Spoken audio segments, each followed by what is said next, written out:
Hey guys, how are you all? Welcome back to my channel. Today we will see what if Naruto Reborn as a Jaguar. If you enjoy it, then please like, share and do comments. The Pirate King, Gold D. Roger, had just been executed. Jaguar D. Sora was making their way to Shell Town in East Blue. Jaguar D. Sora was the younger brother of Jaguar D. Saul, a Marine Vice Admiral. Jaguar D. Sora, who was a Marine Rear Admiral himself, had been gravely injured while fighting a pirate, which led to his retirement. Sora decided to move to East Blue along with his pregnant wife Akano. Unlike his brother, Sora wasn't a giant since he inherited his mother's genes. He was just an hour away from Shell Town when his wife's water broke. Fortunately, they had an extremely skilled doctor on board to deal with any possible problems. Sora waited outside the hospital in anticipation. He had been waiting for this moment. At the same time, like any other father, he was also dreading it. He hoped that his child wasn't a giant like his grandfather or uncle. Soon he heard the cry of a baby, the cry he had been longing to hear. Just then the boat started to shake heavily. The weather had taken a turn for the worse. He went up to the deck to inquire what was going on. They were on East Blue, one of the calmest of seas, not the Grand Line. As he reached the deck, he noticed that the crew was running helter-skelter for cover. They had been caught up in a powerful maelstrom. Sora took over the command of the ship, and using his experience and skills as a Marine Rear Admiral, he steered the ship and its crew to safety. He rushed back towards the doctor's room as fast as he could. As he reached the room, he saw the doctor standing outside, holding a tiny blonde baby. The doctor handed the baby to Sora as he said, "Sir, we have good news and bad news. The good news is that you are now the father of this healthy boy.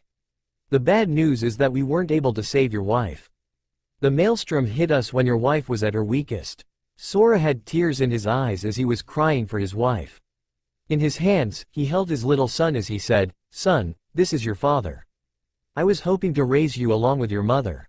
But it looks like I'll have to raise you as long as I can all by myself. Your cry brought about a maelstrom. I'm sure you'll be a maelstrom indeed. I'm going to name you Naruto. Jaguar D. Naruto." Naruto had died happily at the age of 155, because of his Uzumaki heritage having achieved all that he had set out to achieve. His great-grandchild was the new Hokage of Konoha. He died still as the most powerful ninja in the world. The world was at peace.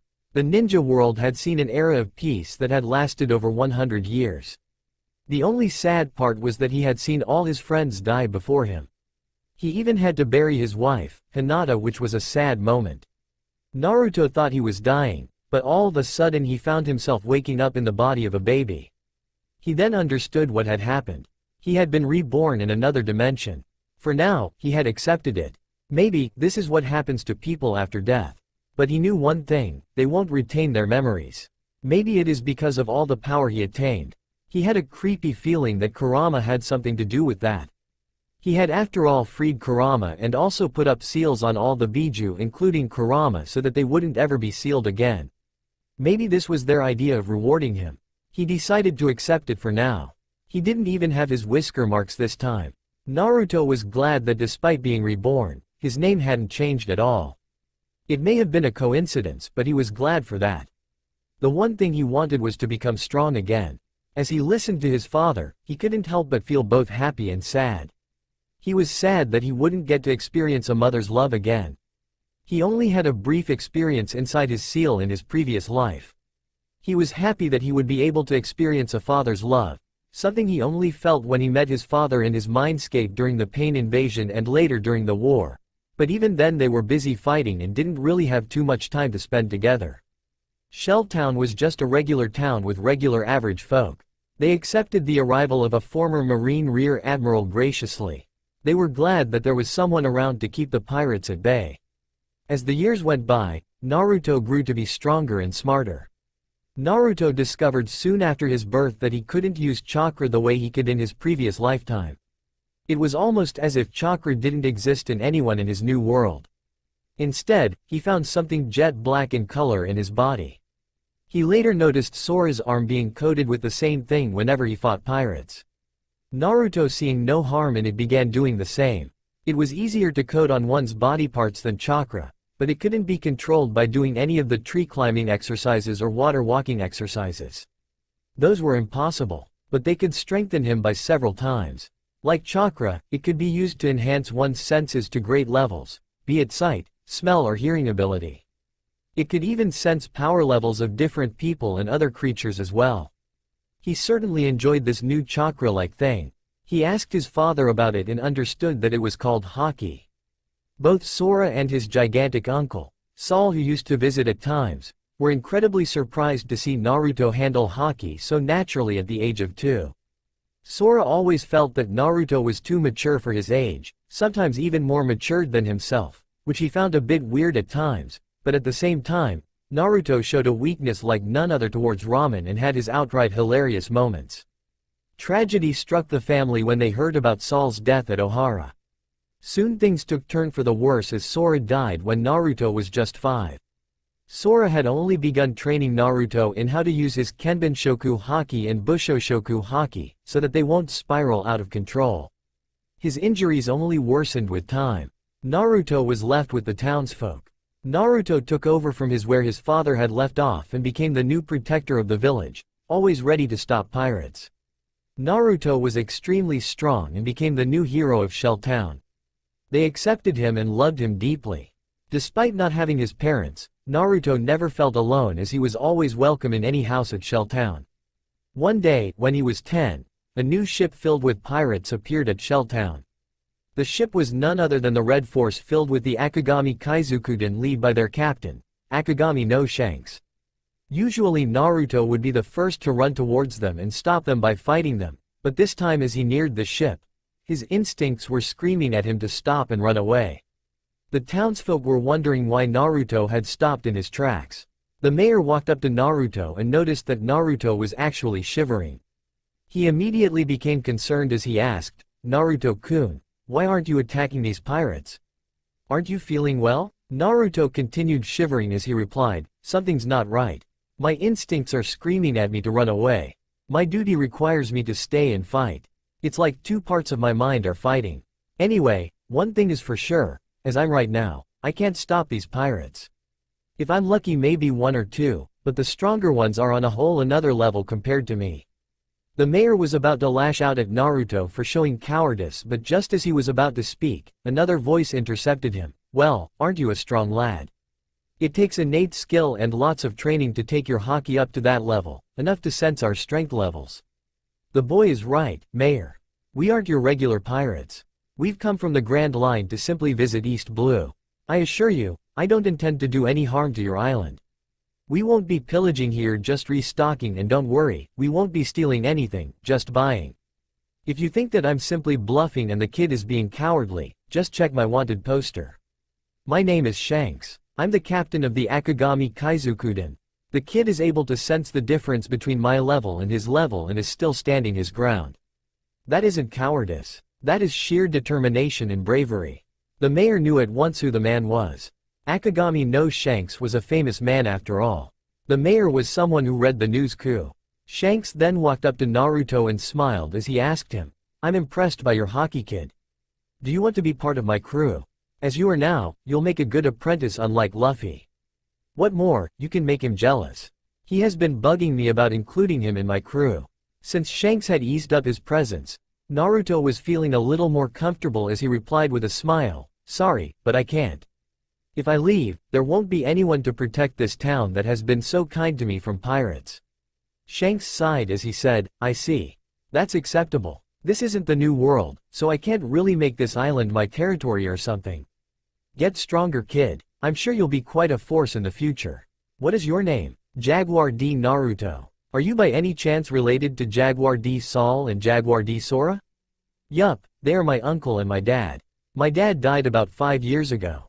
I heard that uncle died when I was 2. Shanks looked solemnly at the ground as he said, "Sorry to hear about your father, kid. I fought him a couple of times several years ago. He was a good man." Just as Shanks had promised, his men didn't plunder or pillage like other pirates.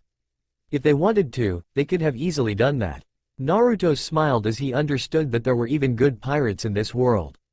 He had heard from his father about bad people even among the Marines.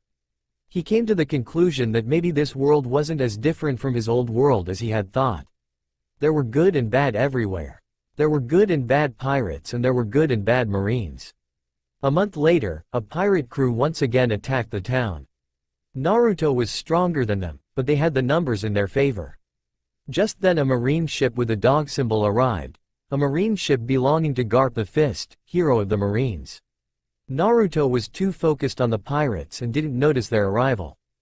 Garp would have taken out the pirates with one on his Genkatsu meteor, but chose not to as he was busy watching young Naruto take out the pirates one by one. He was shocked to see the amount of haki the boy had coated in his fist. He had a bright smile on his face as he and his men watched Naruto take out almost the crew members one by one. The captain of the pirates watched in anger as Naruto was destroying his men. He didn't notice Garp's ship within half a mile off his ship. The first mate of the crew had eaten a devil fruit called the invisible fruit and had managed to slip by into the town while Naruto was busy. The first mate, Bob, found a beautiful bartender named Ririka walking in the street. Ririka was close to Naruto and she used to always offer free food to Naruto. Bob caught Ririka, threw her over his shoulders and made a run for his ship. As he neared the ship, he yelled out, "Captain, look at what I've caught. She is one fine piece of meat. Let's get out of here. That kid is too strong. At least we won't be leaving empty-handed. You can have her right now, Captain. Just leave me something for tonight." As Naruto heard those words, he was shaking in anger. There were still several men in front of him and there was also a good distance for him to cover if he wanted to stop the ship. Garp was about to act, when Naruto suddenly yelled out, "No matter what, you're not leaving with her. Let her go." As soon as Naruto yelled out his words, the pirates began falling down unconscious. Soon all the pirates were down except Bob and his captain, both of whom were on their knees and were struggling to stand up. Garp, who had found Naruto amusing till then, was suddenly gaping in shock as he muttered, "Haoshoku no haki." Even several of his own marine force had fallen unconscious, as did Ririka from the effects of the haki. The only reason Bob and his captain were still conscious was because of their distance from Naruto and their relatively better strength in comparison to Ririka and the rest of their crew. Naruto, who now had no one in his way, quickly covered the distance between him and Bob, while the latter was struggling to stand up and carry Ririka, and punched him with a haki-covered fist. Bob flew a great distance before landing in the water and drowning because of his devil fruit abilities. The captain looked on in shock as his first mate flew away. Just then his ship was hit by a cannonball that destroyed the entire ship and him with it. The townsfolk and Naruto turned towards the source of the cannonball and noticed a marine ship belonging to the Vice Admiral Garp. Garp landed on the town before ordering his men to arrest all the pirates who had been rendered unconscious by Naruto's Haoshoku no haki. Garp then walked up to Naruto, who was trying to wake up the unconscious Ririka. "Don't worry, she'll wake up in a few minutes." "What is your name, Gaki?" Though Naruto hated being called Gaki, he didn't yell out because he was actually relieved to hear that Ririka would wake up. He turned towards Garp as he said, "My name is Jaguar D. Naruto." "Oh. Are you related to my former comrades, Jaguar D. Saul and Jaguar D. Sora?" "Yup, they are my uncle and dad. Dad passed away about 5 years ago. I heard uncle died about 8 years ago." "I see," Garp replied solemnly before getting straight to the point. "How would you like to join the Marines? We could use some young blood like you. You are extremely strong for your age. You can already use haki at this young age, which is impressive. You'll have to be trained a bit to just roughen out the edges and taught Rokushiki as well, and then you'll be ready." "Sorry, old man, but if I leave, there won't be anyone to protect this town that has done so much for me." Naruto replied, "That's no problem. I can tell Sengoku to set up a marine base on this island. That alone will ensure that no pirate will attack this island. I was hoping to do it in Goa Kingdom so that Luffy and Ace could become Marines, but this isn't a bad place either for a marine base. Also, as you are now kid, you might also cause harm for the people of the island. All those pirates and the girl in your arms were rendered unconscious by your untamed Haoshoku no haki." Garp said, "So that's Haoshoku no haki. Tusan told me that it was a haki that only one in several million can use." Naruto said, "You can't train it here. Haoshoku no haki can only be strengthened by strengthening your will. You can't do that here in East Blue dealing with regular no-name pirates. At the Marine Fort and at the Grand Line, it can be done. So how about it? Do you want to join the Marines?" Naruto thought for a while. He knew that Garp like Shanks was on a whole another level compared to him. Here his untamed Haoshoku no Haki could affect civilians like Ririka. If he could control it, he'd be much more stronger. And being stronger was something Naruto was always wanted. Besides, he could sense that Garp, like Shanks, was a good person, and so far except Shanks, every pirate has been disgusted him. It might be fun to become part of yet another military setup again in this life. UCH like his previous one after all. He smiled as he yelled, "Okay, old man. You got yourself a deal. But build the base first." Garp smiled broadly before punching Naruto on his head. "Don't call me old man. I'm a vice admiral. Address me as such." As the years went by, Naruto became more and more stronger. He mastered the Rokushiki and became proficient at using it. He trained under both Garp and former Admiral Zephyr, whom he referred as Old Man Z. Naruto during these years went on to meet some of the biggest names in the Marine Force. Garp always introduced Naruto to Sengoku and Aokiji. Naruto was never one for giving people of authority the kind of respect others tended to give them.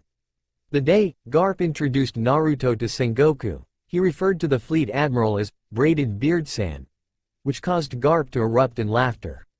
Aokiji reminded Naruto of both Kakashi and Shikamaru and hence called him Lazy Teisho.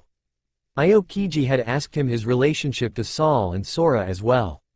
It was while training under Zephyr that he met Zephyr's fellow students Smoker and Hina. At first, they were nothing but rivals. Neither had eaten a devil fruit yet. In spars, all three of them stood ahead of the rest of the candidates. Naruto, with his mastery over Haki, was undefeated in his spars against both Smoker and Hina. Naruto used to make fun of them, saying they had a stick up their ass. It didn't help that both Smoker and Hina reminded him of his old team in his previous life. Smoker, like Sasuke, seemed to have a stick up his ass and was very antisocial. Hina, like Sakura, had pink hair and could hit quite hard. Fortunately, Hina never had a crush on Smoker. Naruto was shorter and younger than the duo as well. Smoker at 6 feet 5 and Hina at 6 feet 3 were way taller than his 5 feet 6, but at 16, he was still growing. Smoker was better than Hina, but even when the two of them combined, they couldn't defeat Naruto. Both Smoker and Hina were chain smokers, and whenever Naruto was around them, he would smoke a pipe as well. The one thing they shared was their belief in moral justice, instead of absolute justice. They were just as wary of their allies and hated the Shichibukai system as well. While being wary of their allies, they trusted each other. Over the years, the trio took down several pirates while working under Garp and Admiral Aokiji. Soon enough the three rose up in the ranks. Naruto had become a captain while Smoker and Hina were lieutenants. One day, they were all summoned to Marineford. Fleet Admiral Sengoku greeted them as he said, "Welcome Captain Jaguar D. Naruto, Lieutenant Smoker and Lieutenant Hina. Has got some devil fruits, and after a lot of consideration and deliberation, we've decided that the three of you should be the ones to have them provided you want to." The three of them thought for a while and looked at one another before Naruto answered for all of them. "Can we know about the fruits and their powers before making our decision?" Sengoku smiled, proud of the fact that the Marines in front of him didn't just jump ahead asking for more power. It was a test of his own, to check if they were worthy of the power that comes with it. "That's fine. As I call out your name, please step forward and go to the room at the end of this corridor." "First Jaguar D. Naruto," Sengoku announced. Naruto walked into the room at the end of the corridor. As he entered, he met a rather old man, whom he recognized as the world's greatest scientist, Dr. Vegapunk. He walked up to the doctor and said, "I would like to know what devil fruit you are giving me, before I decided whether or not I want to eat it." "Excellent decision. Since Sengoku-san sent you first, so you have a choice. Here, I have 3 devil fruits. The first is the smoke fruit. It is a Logia class fruit that will turn your body into smoke. The second is the bind fruit. It is a Paramecia class fruit that will allow you to create cages, prisons and handcuffs to capture criminals. The third is the teleport fruit. It is also a Paramecia class fruit that will allow you to teleport from one point to another. The limitation lies in the fact that you can only teleport to a point that you have touched with your hand. The teleport fruit reminded Naruto of his father's Hiraishin, which he had learned later on in his life. This was a power he was familiar with. One thing he was sure about was that the only one who could use this power to its full potential was him. It was almost like this fruit was made for him. His choice was obvious. With a bright smile he said to Vegapunk, "I would like to have the teleport fruit please." Vegapunk handed the fruit to Naruto, who ate it in one gulp. He had heard that devil fruits tasted horrible. Having put one in his mouth, he couldn't help but think that that statement was an understatement. The devil fruit tasted so bad that he couldn't help but think, "I think my shit would taste better than this. I need to flush this taste from my mouth with ramen." Even Sakura-chan's mud balls didn't taste so bad. Later, after having had 30 bowls of ramen, Naruto returned to Sengoku's office, where both Smoker and Hina were also present. Smoker had apparently eaten the smoke fruit and Hina had eaten the bind fruit. Sengoku then announced, "Now that you've obtained devil fruit powers, make sure you train hard and master their powers. I now promote Captain Jaguar D. Naruto to Commodore rank. Congratulations." Naruto simply nodded his head in appreciation with a smile on his face. Sengoku then announced, "I also promote Lieutenant Smoker and Lieutenant Hina to captain rank. Congratulations." Smoker just nodded while he continued smoking. Hina's face had a smile as she accepted the promotion. Smoker was sent to his hometown Logetown and was asked to lead the Marine Force there. Hina was posted at the Grand Line. Naruto requested a move to his hometown, Shelltown, but the request was rejected as the higher-ups had already posted a captain there, and according to them, having a commodore with as much potential as Naruto in the weakest of seas would have been a waste. Naruto was posted in the Grand Line as well. Zephyr, upon hearing Naruto's promotion, sent one of his students, a girl named Ain, to assist Naruto. Ain was an ensign. She had devil fruit powers of the return fruit, which could turn back the age of anything or anyone she touched. She was about the same age as Naruto but was slightly taller than him and had begun learning the Rokushiki and Haki, but was nowhere near proficient in either as yet. Naruto began collecting several knives since kunai weren't available and began applying his tag on them by touching them. He then had them customized. He would order a coating of sea stone on the sharp side of the knives. He would then use them as markers to take out most pirates. Using his knives he took down several pirates. Naruto was most effective in taking down rookie pirates, and within another 2 years, he received yet another promotion to Rear Admiral rank. After achieving the Rear Admiral rank, Naruto started receiving duties not just in the first half of the Grand Line but also in the New World. Ain too received her promotion from ensign to captain rank. Naruto, while traveling the seas, also began writing a book. The book was based on his previous life and was named The Tale of Uzumaki Sora. He used the name Sora as an act of respect to the man who became his father in his new life. Ain kept Naruto in line all the time.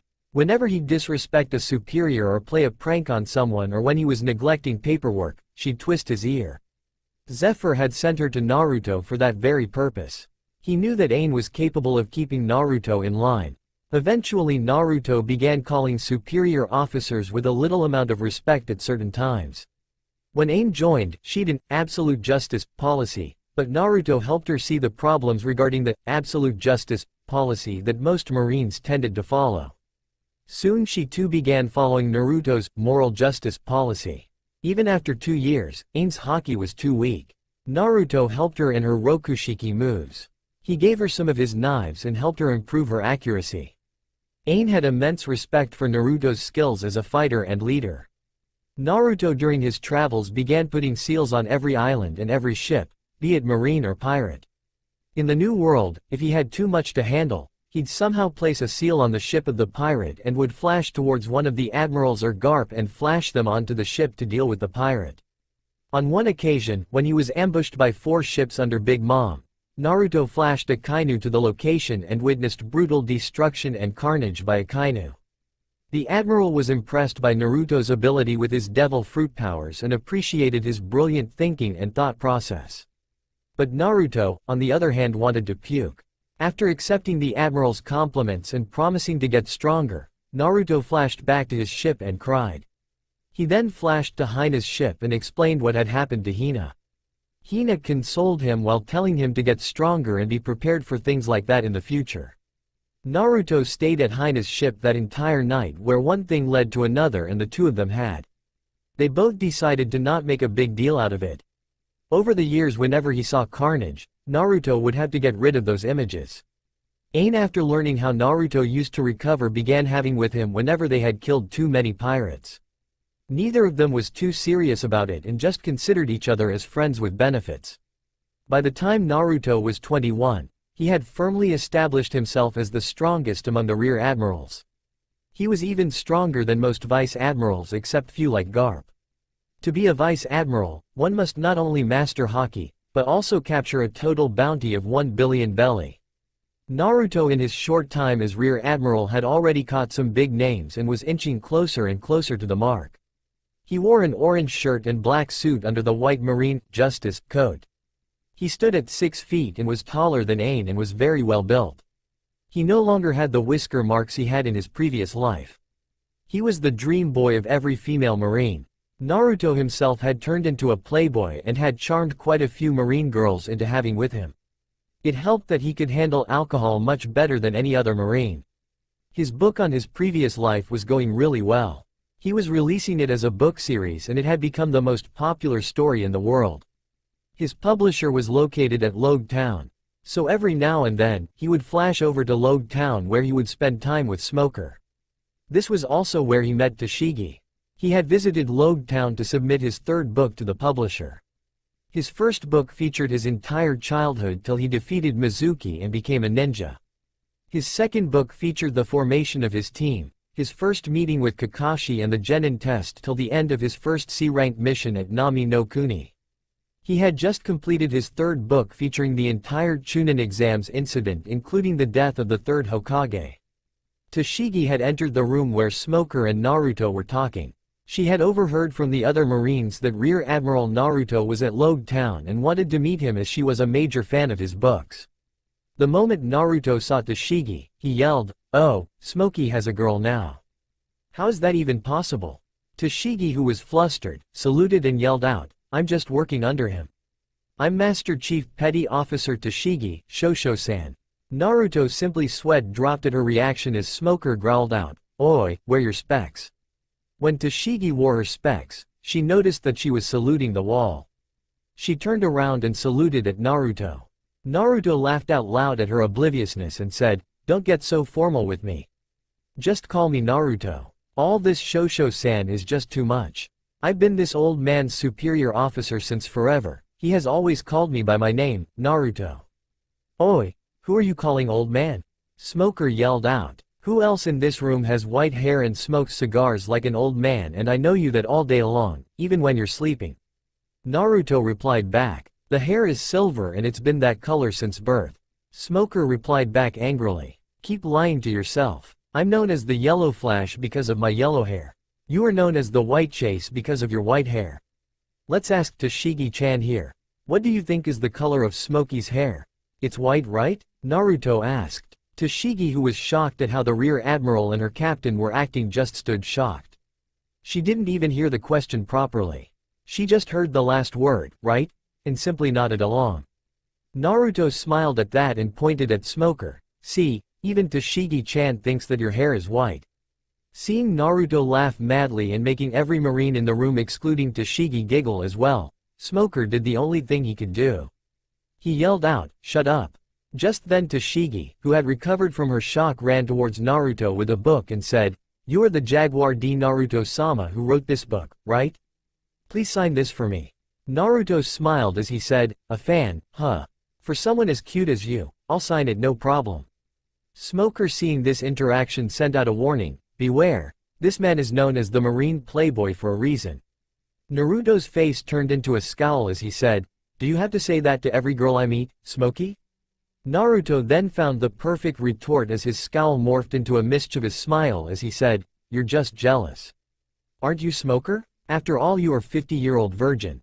I'm just 33. Smoker yelled out in defiance. "Well, you look 50 with your white hair." Naruto replied back, "For the last time, it is silver." Smoker screamed, "Yeah, keep lying to yourself." Naruto said again. Smoker, who had lost his entire cool, began using his devil fruit powers as he said, "That's it. You want to fight?" Naruto smiled and cracked his wrists as he said, "Okay, bring it on." What followed was a total trashing for Smoker as Naruto sat on his back after defeating him and said, "Now what is the score between us? I believe it is now 92-0 in my favor." Tashigi was shocked by Smoker's sound defeat. With his Logia Devil Fruit abilities, Smoker seemed nearly invincible, and yet he had endured a sound trashing by a Rear Admiral about a year older than her. Tashigi asked the obvious question on her mind, "Sir, how did you punch Smoker Tesa when he was using his Devil Fruit powers?" Naruto smiled as he said, "I just used Haki. I'm not surprised that you haven't heard of it yet. It's a little advanced for you. Even Smokey here hasn't completed his Haki training. He is totally reliant on his Jute and his Devil Fruit powers. All Vice Admirals and above can use Haki. I may be a Rear Admiral, but I also know how to use Haki." Smokey would actually be a lot stronger if he could use Haki along with his Devil Fruit abilities, but it requires a good amount of proper and efficient training to master one's Haki. Naruto helped Smoker up and had some lunch, after which he was bombarded by Tashigi and her questions again. "Sir, where did you get the idea for Momichi Zabuza's Kabikirabochu? Which sword is going to appear next? What are the swords used by the 7 swordsmen of the mist?" Naruto tuned to Smoker and silently mouthed, "Katana Otaku?" Smoker nodded in reply. Naruto smiled and chose not to answer any of her questions by saying, "It's all a secret. You'll have to wait till the next part. Do you like Uzumaki Sal more or Uchiha Sasuke?" Tashigi thought for a while before saying, "Uchiha Sasuke is definitely cooler, and what happened to his family is tragic, but Sal's the better character." Naruto smiled at her answer as he imagined a chibi version of himself standing on top of a chibi version of Sasuke yelling, "You may be cooler, but she likes me more." Naruto patted her back and yelled, "I like you. How about I give you a signed copy of the first edition book of the next book in the series?" Tashigi squealed in joy before hugging her favorite author, as for a moment she forgot all about her rank and his rank in the Marines. The moment she realized what she had done, she began sputtering out apologies. Naruto simply laughed as he said, "Don't worry. I enjoyed it. I don't mind getting more of those and more." This left Tashigi blushing up a storm before Smoker said, "This is why he is known as the playboy among Marines." Later that day, Naruto called Tashigi aside and gave her one of his knives before saying, "I'm a teleporter and I've eaten the teleport fruit. That's why I'm known as the Yellow Flash. I can jump to any place I've marked. I've marked Smoker's body several times before in our spars, but those marks won't tell me if he is in trouble or not. Which is why I you to keep this knife with you. Don't let Smoker know that you have it. When either you or Smoker is in trouble, just throw this knife and I'll appear in a flash. Smoker's pride won't let him keep any of my knives." Tashigi smiled and accepted the knife. Seeing this, Naruto smiled and muttered, "Now only if I can get Hina or one of her subordinates to do the same. The woman has too much pride as well." On one occasion in the New World, he had received a message saying that a pirate was causing ruckus in an island known as Teacup Island, which was a territory of Whitebeard. Naruto decided to head on to the island since the complaint was sent to the Navy HQ. Apparently Whitebeard had sent one of the captains allied to him and they had been defeated. What Naruto and the Marines didn't know was that Whitebeard had heard about his son's defeat and sent another one of his sons, the commander of his 2nd Division, Portgas D. Ace, more commonly known as Fire Fist Ace.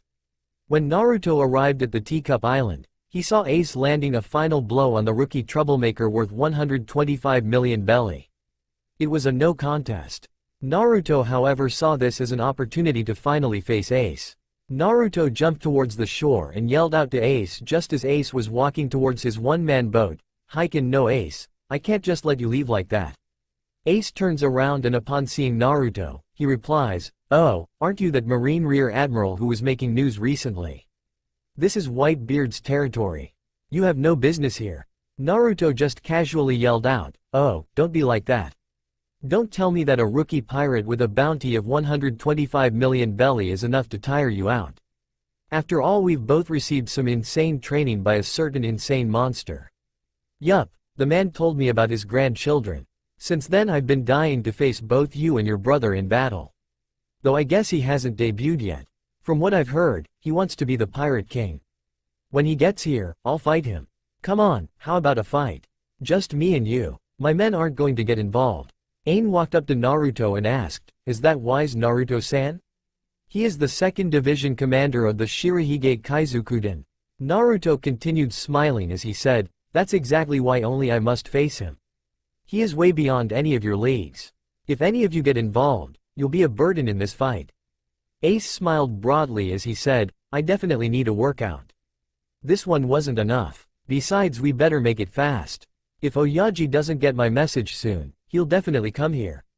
Since I fell asleep in the restaurant before beating up this rookie loser, I bet he is already on his way here.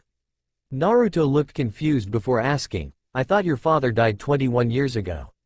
Ace's smile turned to a scowl as he yelled out, that man is not my father. My father is Whitebeard. And how do you know about that? Naruto removed his suit and his coat before throwing them to Ain and told everyone to move aside and then began cracking his fists as warm-up before saying, the old man talks too much every now and then. I'm the only one he has actually blurted this to. In fact, immediately after saying that he ordered me to forget it since he made a mistake. How can anyone forget such news? Anyway, I don't care who your father, mother or anyone else is. Let's fight. Ace immediately yelled out, Heiken, as he sent a punch of fire at Naruto. Naruto though had thrown one of his knives in Ace's direction. As Ace's Heiken arrived, Naruto teleported to the kunai he had thrown and tried to lay a hockey-covered kick on Ace's chest. Ace, noticing the coating of hockey, crossed his arms to block the kick that sent him a considerable distance away before saying, oh, so you can use hockey. I thought only vice admirals and above can do that. That makes this fight really interesting. Ace then moved his hands towards his waist and had them shaped like two guns as he yelled, Hi-gun, and began firing fire from his fingers. Naruto, using his Kenbenshoku no Haki and his teleporting ability, managed to dodge them all. Ace, seeing this, said, so that's your devil fruit ability. You can teleport. Naruto nodded his head as he said, yup, I've eaten the teleport fruit. Because of my blonde hair, each time I teleport, there is a small yellow flash. That's why I'm called the Yellow Flash of the Marines. Now it's my turn. Naruto threw his knife at Ace with perfect accuracy. It managed to cut Ace on his cheek. Ace immediately realized that there was a coating of sea stone on the knife, because the cut made him feel a little weaker. Just then he felt Naruto's presence behind him. Naruto kicked him hard on his back.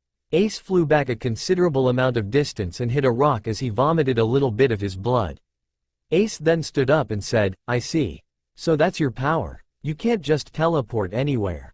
You can only teleport to your knives, which have kairoseki, sea stone, at their sharp end. Naruto smiled as he said, not bad. Very few have ever managed to figure that part out.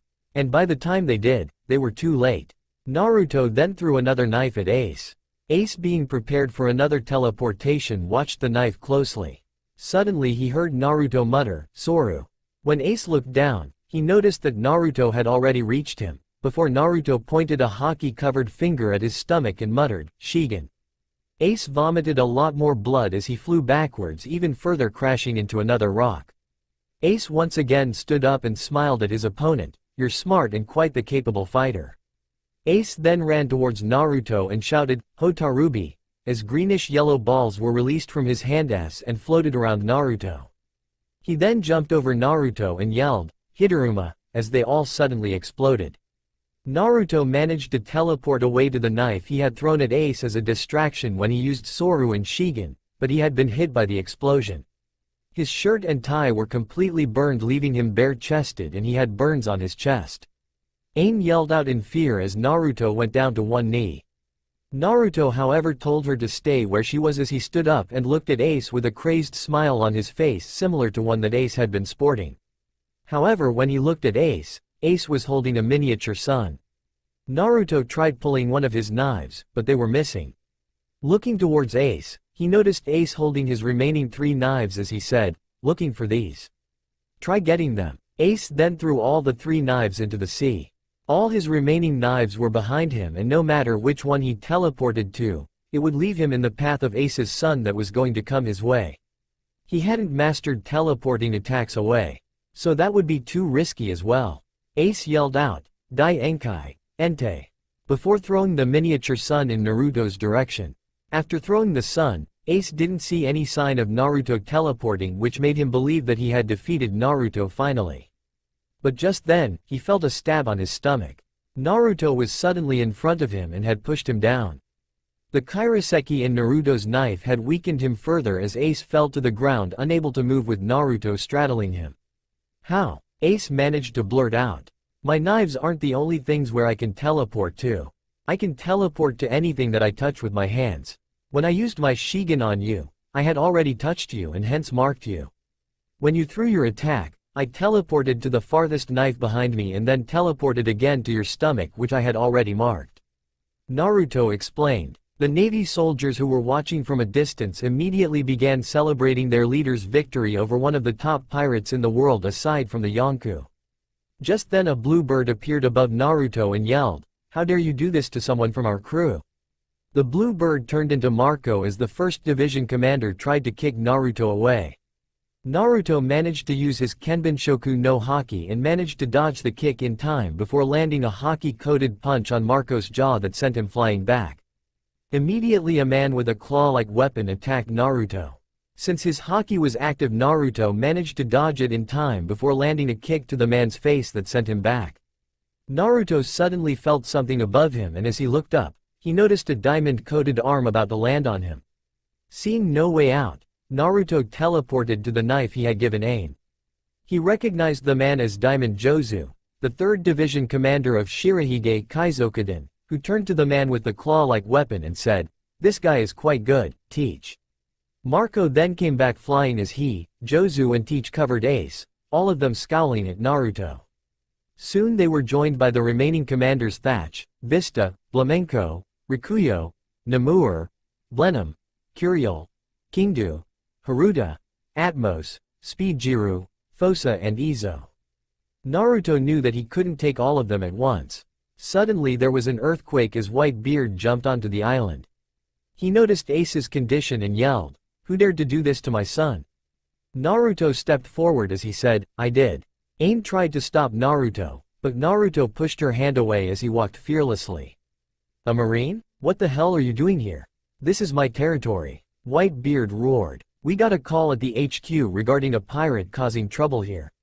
Apparently he managed to defeat a pirate you had sent to deal with the situation.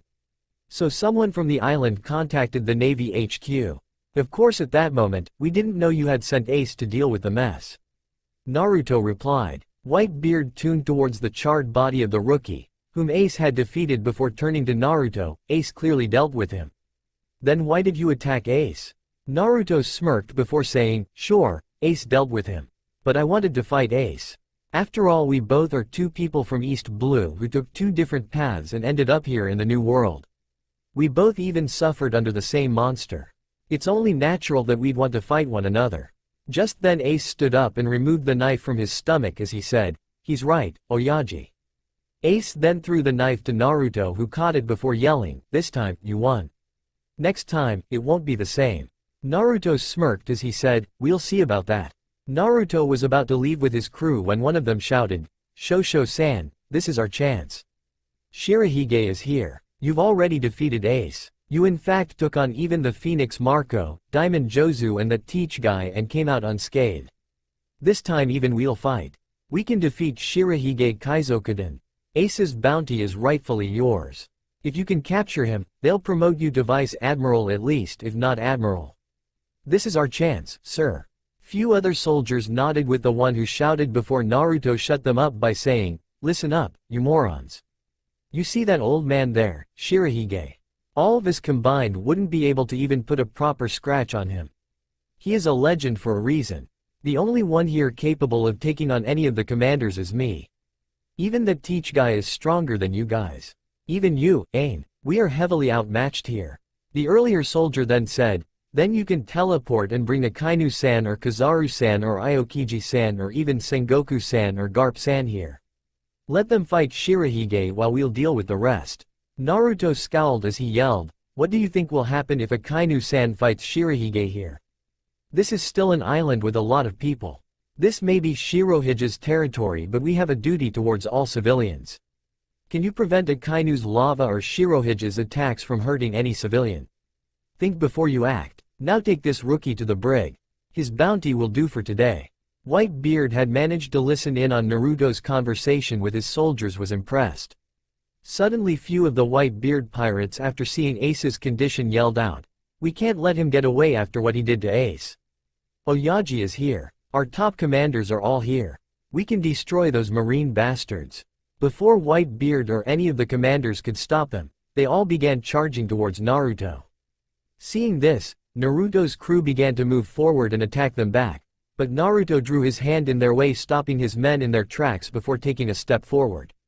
The next thing they all knew, all the white-beard pirates who had intended to attack Naruto had fallen down unconscious.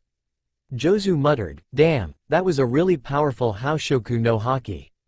Marco and the other commanders looked on in shock at Naruto, who simply said, "I'm suffering quite a few burns. Ace is bleeding heavily and this rookie has been charred. I think the medics have enough on their plate. Don't you?" Naruto then turned around and began walking before Whitebeard interrupted him. "What's your name, Gaki?" Naruto turned his head and replied, "Jaguar D. Naruto, Rear Admiral of the Marines." After the entire episode with White-beard pirates, Naruto became extremely popular among the Marines. His crew spread the story regarding how he defeated Fire Fist Ace before Naruto could stop them. However, he managed to just intervene in the nick of time and change the story. He later warned the crew from telling anyone that he had marked Ace. The crew followed Naruto's order and changed the story into one according to which Whitebeard got involved before Naruto could mark Ace. This resulted in Naruto's popularity among the Marines skyrocketing. Pirates became more wary of him than ever before. After all, someone who could defeat the 2nd Division commander of the Shirahige Kaizukaden, who was once considered by the world government for a Shichibukai, was not someone to be trifled with. Over the course of the next 1 year, Naruto captured several more pirates and was inching closer to the 1 billion belly mark, which would promote him to Vice Admiral rank. That was when the Navy HQ received a call from Shell's Town in East Blue. The commander of the Marine base in Shell's Town, Captain Morgan, had turned out to be a dictator and had been taken down. He had been defeated by Straw Hat Luffy. He had been accused of abusing his position and causing suffering to citizens. The world government wanted him to undergo court-martial for the crimes he committed as Marine captain. Sengoku, upon receiving the call, ordered Garp to capture the former Marine captain. Naruto requested to tag along since he wanted to see what this former captain had done to his hometown. Naruto decided he'd get there faster. He'd teleport to Lode Town first with Ain, send his next book with the Chunin exam arc to his publisher, and then from there he'd take a ship to Shell's Town. He was a bit pissed at Garp, since the very reason he had joined the Marines was because Garp promised that he would ensure the safety of Shell's Town. However, when he heard that Monkey D. Luffy was the one who defeated the Marine captain, Axe Hand Morgan, Naruto calmed down. Naruto knew that Luffy was Garp's grandson and made sure to tell Garp that Luffy was the reason why he wasn't lashing out at Garp for not protecting Shell's Town like he promised. Naruto first teleported with Ain to Lode Town using the knife he'd given to his publisher. He sent his new manuscript with the Chunin exam arc before teleporting with Ain to Smoker using one of the many seals he'd placed on Smoker during their spars. Smoker, who was taking a bath at that moment, didn't expect Naruto to teleport next to him with Ain. Despite the smoke from Smoker's devil fruit powers and his cigars, certain parts were visible to Naruto and Ain since they teleported right next to him. Ain, who was blushing up a storm, ran away in embarrassment. Naruto, who saw Smoker naked, began laughing uncontrollably. This led to another spar between Naruto and a naked Smoker, which the former won easily, extending his undefeated streak to 99 wins. Ever since he appeared next to Smoker, Naruto couldn't shake the feeling that there was someone extremely strong out there at Lode Town. His Kenbenshoku Haki was going wild. Naruto, ever since he joined the Marines, was used to having stronger people around him, some of whom he surpassed and some who were still stronger than him. However, an unknown person stronger than him always put him on guard. The news regarding Monkey D. Luffy had just reached Lode Town. After Smoker had put on his pants, a petty officer, Gocho, entered and informed Smoker regarding Luffy and his bounty. Smoker didn't even bother checking the picture. Another Gocho barged in and told Smoker that a pirate crew, probably Luffy's crew, had entered the island. Smoker turned to Naruto and said, "You may be a rear admiral, Naruto. But I don't want you getting involved here. I'm the one in charge of this base. Not you. This is my fight. Don't even think about getting involved." Naruto really didn't want to fight Luffy. He felt like he owed Luffy. Naruto decided that he won't help Luffy or Smoker. He was more concerned regarding the unknown stronger presence. He was sure that the strong person wasn't Luffy. After all, whoever that person was, he was definitely stronger than even Ace. Naruto was also a big concern for Luffy. He didn't want the journey of his hometown's new savior to end at Logue Town. He wanted to fight Luffy himself once the pirate was strong enough. He had heard about Luffy's rubber fruit. Naruto was sure that the Paramecia-type devil fruit won't do him any good against Smoker Logia-type unless the pirate used Haki. The chance of someone from East Blue using Haki at that age was too low. Naruto was just an exception to that. Naruto, however, decided to tag along. The duo came across a pirate crew and Smoker took them out with ease. One of the Gochos following the duo immediately saluted and said, "Congratulations Smoker Tesa, you've taken out the Luffy pirates." Naruto immediately started laughing and said, "These aren't Luffy or his crew." Smoker nodded as he said, "Naruto is right. There is no way that these fools are worth 30 million belly." Just then Smoker and Naruto noticed a boy wearing a straw hat looking around. Naruto, having seen the bounty picture and recognizing the straw hat that Shanks once wore, knew immediately that the kid was Monkey D. Luffy. However, since Smoker didn't want him getting involved, Naruto didn't say a thing. Luffy walked up to them and asked them for directions to the execution platform where the Pirate King's life ended. Smoker, assuming that Luffy was a tourist, told him to follow the smoke from his cigars, which he had directed towards the platform. After searching for a while, Smoker and Naruto went to the bar they'd visit whenever they were in a friendly mood. The bar's name was Gold Roger Bar, named after the Pirate King himself, who was a frequent customer there, and the owner was Raoul, who was an old friend of the legend. Raoul hated Smoker since the man had ruined his business. He liked Naruto because he was a big fan of his books. The Marine duo noticed that Raoul had a customer earlier as Smoker began drinking and telling the story of the Pirate King's execution. Just then a Gocho stepped in to stick a new bounty on the walls, the bounty of Monkey D. Luffy. Naruto laughed as Smoker ran towards the execution platform after seeing the picture. Naruto decided to finish his drink and then see how Smoker was faring against Luffy. Just as Naruto stepped out of the bar, he looked up, only to see Luffy soaring through the air towards the opposite direction from the platform. Naruto couldn't help but see too much of Garp in the kid. Just as he was thinking about Garp's ditzy moments, he felt that powerful presence again. He looked around. For a second he thought he saw a man on a roof with a dark green cloak. When he looked again in that direction, the man had disappeared. Meanwhile, Ain, who had run away after seeing a naked Smoker, was searching all around the town for Tashigi. Ever since they met for the first time, the two had gotten along well despite the differences in their rank, skills, abilities and experience. She desperately needed some girl time that only Tashigi could provide her with. After searching all around town, she finally found a katana shop where she'd have begun her search. After mentally berating herself for not thinking straight, Ain looked in through the glass and saw Tashigi standing next to a man. The man suddenly threw a katana in the air and raised his arm in the katana's way. Ain wanted to jump in, but she found herself blocked by the glass of the shop. She could have made it through had she used her devil fruit powers, but she wasn't thinking straight. As the katana landed, it missed the man's arm and cut deep through the floor. Ain couldn't believe what she had seen. She knew then and there that she'd just met a real swordsman. She watched as the shopkeeper gave the man another sword which looked legendary.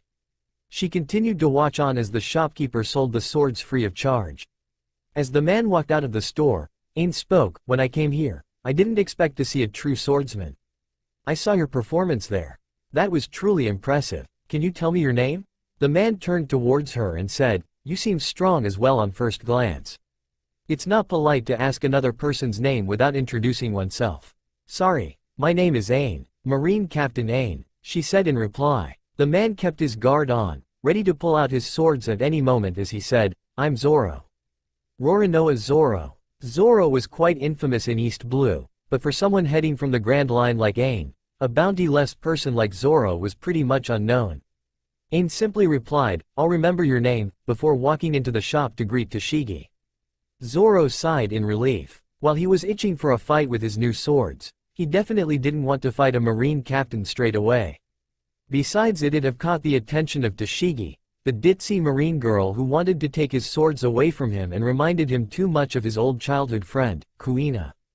Ain and Toshigi began walking towards the base while chatting along after Toshigi had recovered her bearings. As they reached the office, Smoker immediately yelled out, "Where the hell were you, Toshigi?" Just then Naruto teleported next to Smoker and said, "Cut her some slack. She must have been busy with something. Right, Toshigi-chan?" Toshigi immediately saluted her superiors as she said, "Yes, sir. I had to fix my broken glasses and also get Jaguar back." Naruto raised an eyebrow as he asked, "Who's Jaguar?" Toshigi began hugging her sword as she said, "Jaguar is this sword of mine." Everyone couldn't help but sweat drop at her actions. There has to be a limit to how much you could love swords. It was at moments like these when Toshigi reminded Naruto of his old friend, Tenten. Tenten, like Toshigi, used to get all dreamy thinking about swords and other weapons. Just then two Gochos came in saying that they were attacked by Roronoa Zoro.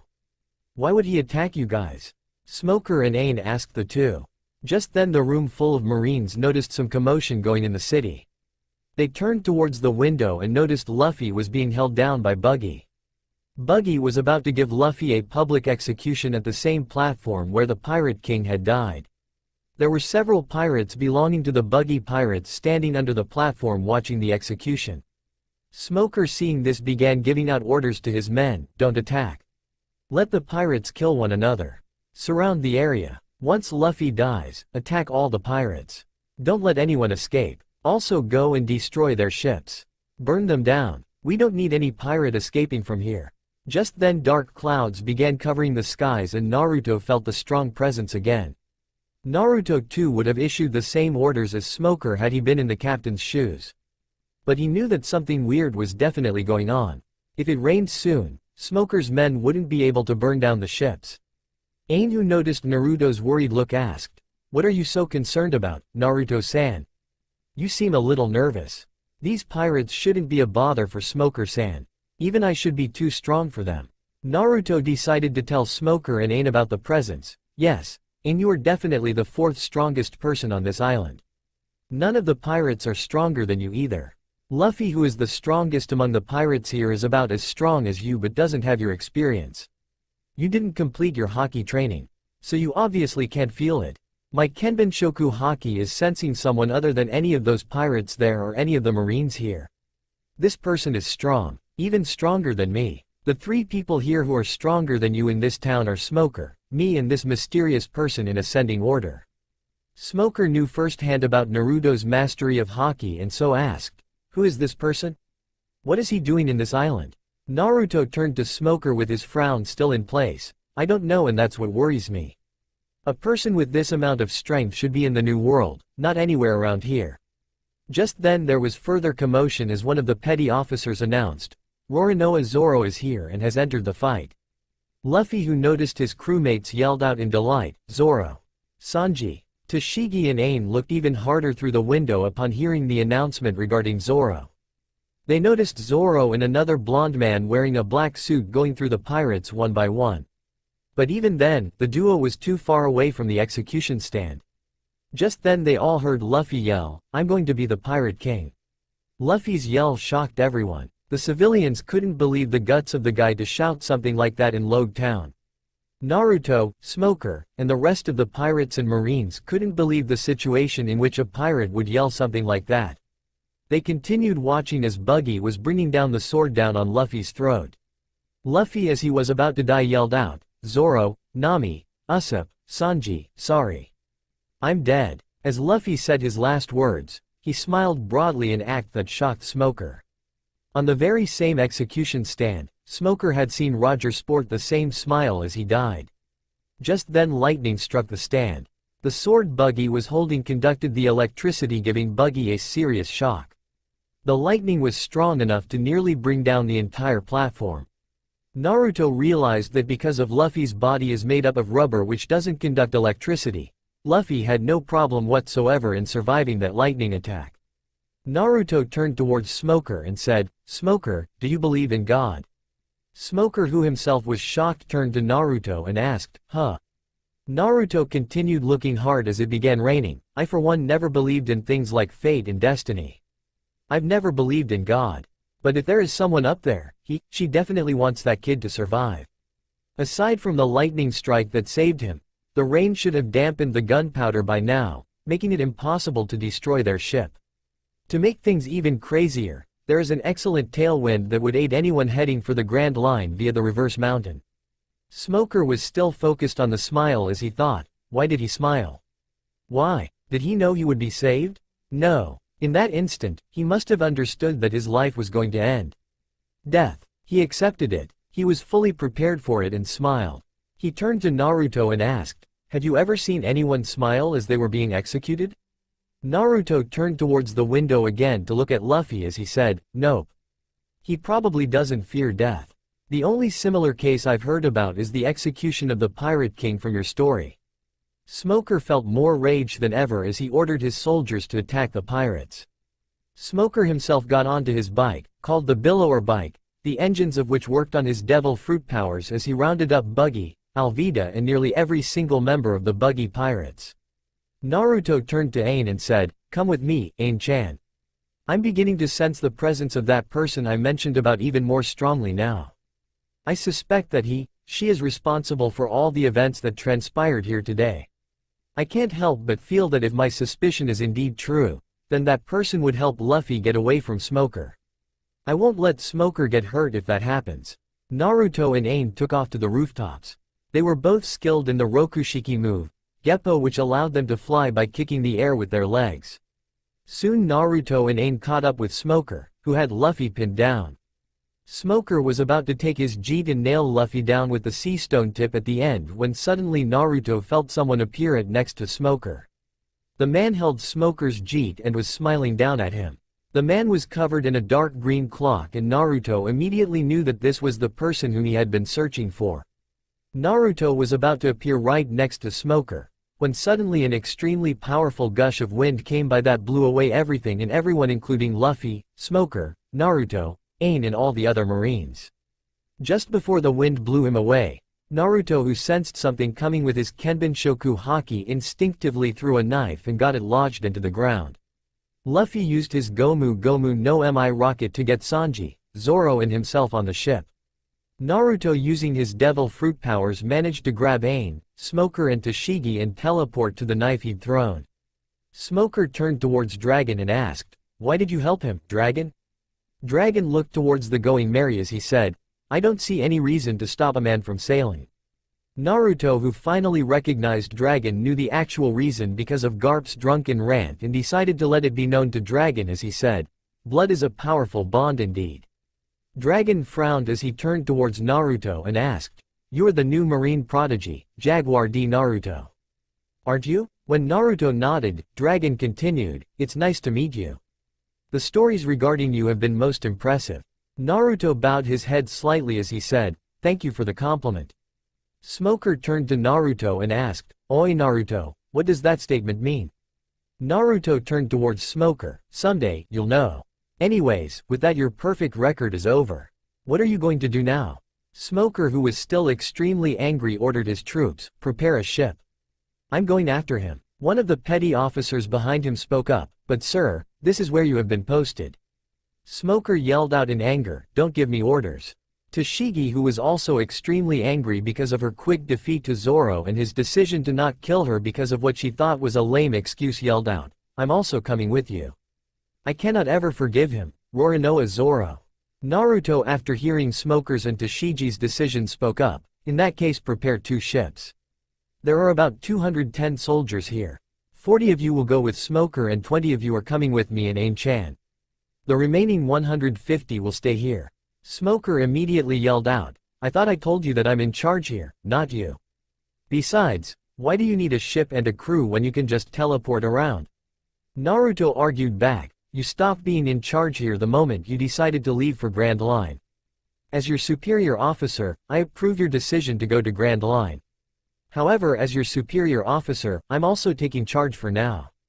My original purpose here was to go to my hometown and oversee the arrest and transfer of a rogue marine captain. I'll however be taking a detour. I'm going to straighten things here in East Blue in the next few days before heading back over to Shell's town. The next time we'll be meeting in the Grand Line, Smoker, Toshigi-chan. Smoker found himself unable to argue. Dragon, who was watching the interaction, spoke up. Good decision, young Marine. East Blue certainly needs some straightening. If it's you, maybe you can do it. From what I've heard, you're a rather broad-minded individual. I look forward to our next meeting. Dragon then suddenly vanished with another lightning strike. Smoker, who noticed that Dragon had disappeared, reminisced as he said, 22 years ago, during Gold Roger's execution, the man appeared in a flash of lightning and disappeared almost immediately in another flash. I suppose he is the strong person you've warned me about, Naruto. Naruto simply nodded in reply as the petty officers completed the preparations for the two marine ships to leave Logue Town. Naruto was sailing on East Blue waters as he looked at Monkey D. Luffy's wanted poster. The bounty poster contained a list of his achievements, which included the defeat of Buggy the Clown, Don Krieg, and Arlong. Naruto recognized Arlong's name immediately. It was around the time when he joined the Marines when Fisher Tiger had attacked Marijoy. Arlong was released from Impelled Down because of the Shichibukai, Jinbei's request. Naruto, like Smoker and Sengoku, never trusted Shichibukai. Jinbei was one of the few Shichibukai with a decent reputation. However, it made no sense whatsoever that Jinbei would have plans with East Blue. He wanted to investigate this himself. He spoke with Sengoku, who explained to him the circumstances regarding Jinbei and Arlong's release. Naruto first headed towards Kokoyashi village in the Kami Islands, where Arlong was defeated. It was after his victory over Arlong that Luffy first got a bounty. On his way to the island, Naruto noticed someone floating on a plank in the sea. The man looked as though he hadn't eaten anything in several days. To make things worse, he was also injured. Naruto immediately ordered his men to rescue the man. The man turned out to be Commodore Pudding Pudding from the 77th branch of the Marines. Aang used her return fruit to return the Commodore back to his earlier state, when he completely healed. Naruto then questioned the Commodore regarding the events that led to his near-death experience. Pudding Pudding relayed in detail how his mission was to rescue any survivor from the Gosa village that Arlong had destroyed. Upon seeing Arlong Park filled with pirates, he tried to launch an attack which failed completely. He then explained how the fishmen then created a whirlpool which killed every member of his crew and left him clinging on to a plank of wood. He was trying to get to the nearby Kami Island, when suddenly a huge sea cow came flying in his direction and created a large wave that sent him into the middle of nowhere. Naruto berated the Commodore for being too cocky. He then showed him a bounty poster of Monkey D. Luffy, the pirate that defeated Arlong. Naruto noticed that the Commodore had decent morals and a good sense of justice as well. He was also capable of leading his troops. He just wasn't used to fishmen and had no idea how to deal with them.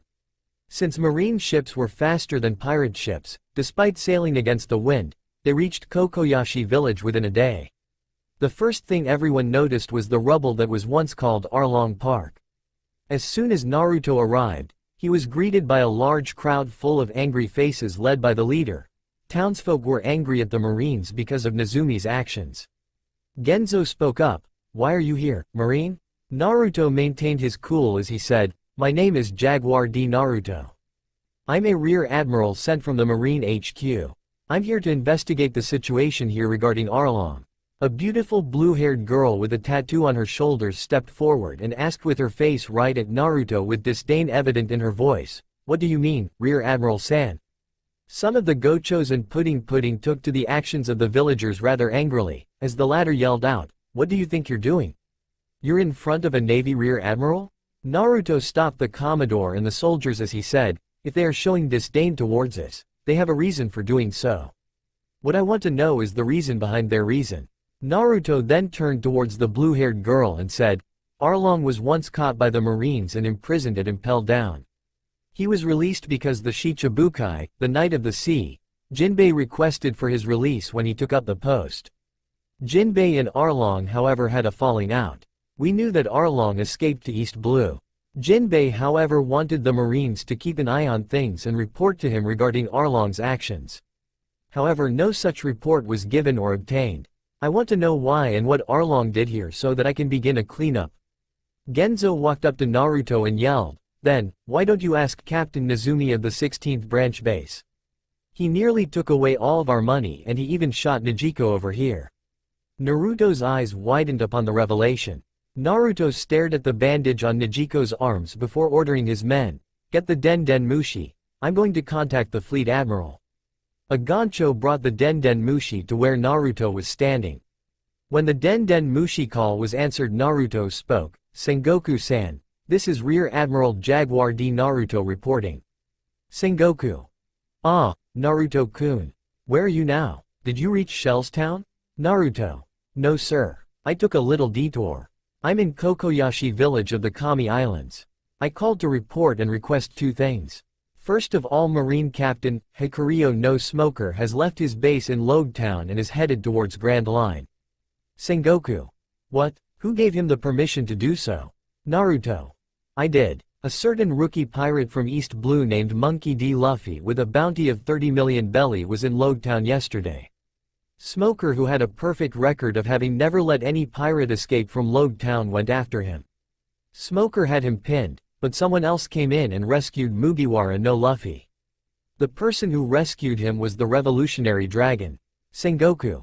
What? Dragon? What is he doing in East Blue?" "Naruto. I have no idea. I believe you know what the actual reason for his action is though. Smoker has left Logue Town to chase and hunt down Mugiwara no Luffy and his crew. I allowed it. Smoker is too strong a marine to be wasted in East Blue." "Sengoku. I see. We'll have to now get a replacement for him." "Naruto. Don't worry about that. On my way here I rescued Commodore Pudding Pudding of the 77th base. I believe he has learned from his mistakes. I think he'd make a fitting leader for the Logue Town base. The 77th base has lost all its troops. They were killed by Sawtooth Arlong, who was defeated by Mugiwara no Luffy at the Kokoyashi village where I'm currently at." "Sengoku. I see. We'll have to do something about the 77th base. Build it from start if necessary. What is the second thing?" "Naruto. The second thing I want is for you to grant me the permission to arrest Captain Nezumi of the 16th base branch. He was collecting bribes from Arlong to ensure that word of his actions never reached the headquarters or the Shichibukai, Jinbei. I have evidence that he even shot a civilian of this village and attempted to rob this place. I will be arresting him and will be bringing him along with the rogue Marine Captain, Axe Hand Morgan, on Vice Admiral Garp's ship for court-martial. Please inform Old Man Garp as well." "Sengoku. Size. Only you Naruto-kun can be extremely formal in one sentence and extremely informal in the next. Anyways, regarding Nezumi, first, suppose no marine is better than a corrupt marine. You have my permission. Do you have a replacement in mind?" "Naruto. I have with me Chief Petty Officer Mashikaku from Logue Town. I need you to give me the permission to promote him to ensign. He was the third strongest in the Logue Town base behind Smoker and Master Chief Petty Officer Tashigi, both of who have headed towards Grand Line. I believe you'll be able to handle the 16th base branch." "Sengoku. That would be almost like a triple promotion." Alright then, Naruto-kun. I'm granting you the permission to arrest former Captain Nezumi." "Chief Petty Officer Mashikaku?" "Mashikaku. Yes, sir." "Sengoku. You are promoted to Ensign Mashikaku and will be the leader of the 16th Marine Base Branch in East Blue." Mashikaku salutes, "Yes sir." "Sengoku. Commodore Pudding Pudding?" "Pudding Pudding. Yes, sir." "Sengoku. You are being transferred to the Logue Town base. Head to the location after escorting Rear Admiral Naruto to Shell's Town and take charge." "Pudding Pudding. Yes sir." "Sengoku. If that's all, Naruto. I'll mention the situation to Garp." "Naruto. Thank you, Sengoku-san." Naruto ended the call and looked around. The villagers of Kokoyashi village were looking at him with shock on their faces.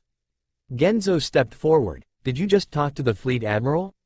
The man who is the leader of the marines from all over the world? And did you say that the revolutionary dragon, the world's most wanted criminal, saved Mugiwara no Luffy at Logue Town?" Naruto replied, "Yes, I did. And now I've the official permission to arrest the now former Marine Captain Nezumi." Genzo, Nezuko and the villagers immediately bowed their heads down in apology. "Sorry. We misjudged you." Naruto simply waved it off with a smile, "Don't worry about it." Nezuko suddenly stepped forward. "Didn't you say your name is Jaguar D. Naruto?"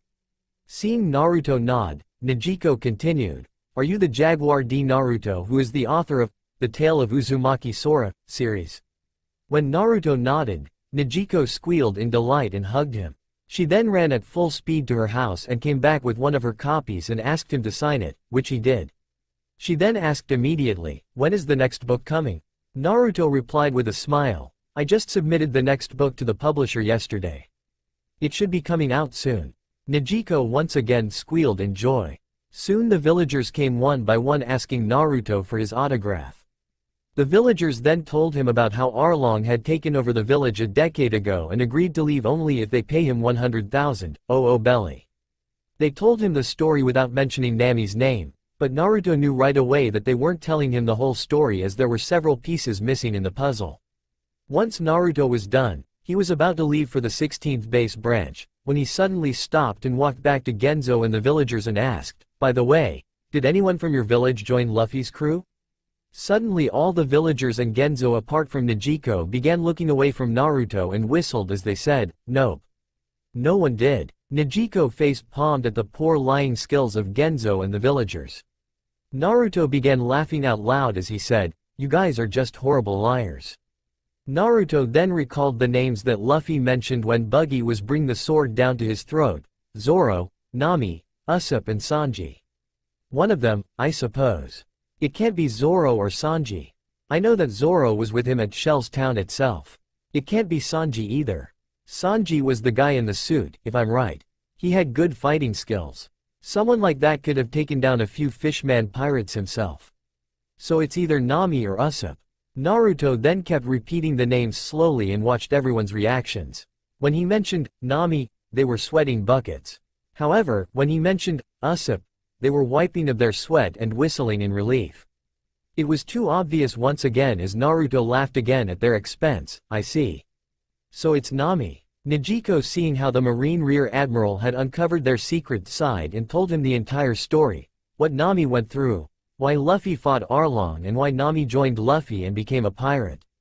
After she was done with the entire story, Naruto said, "It doesn't matter if Nami came from this village or not.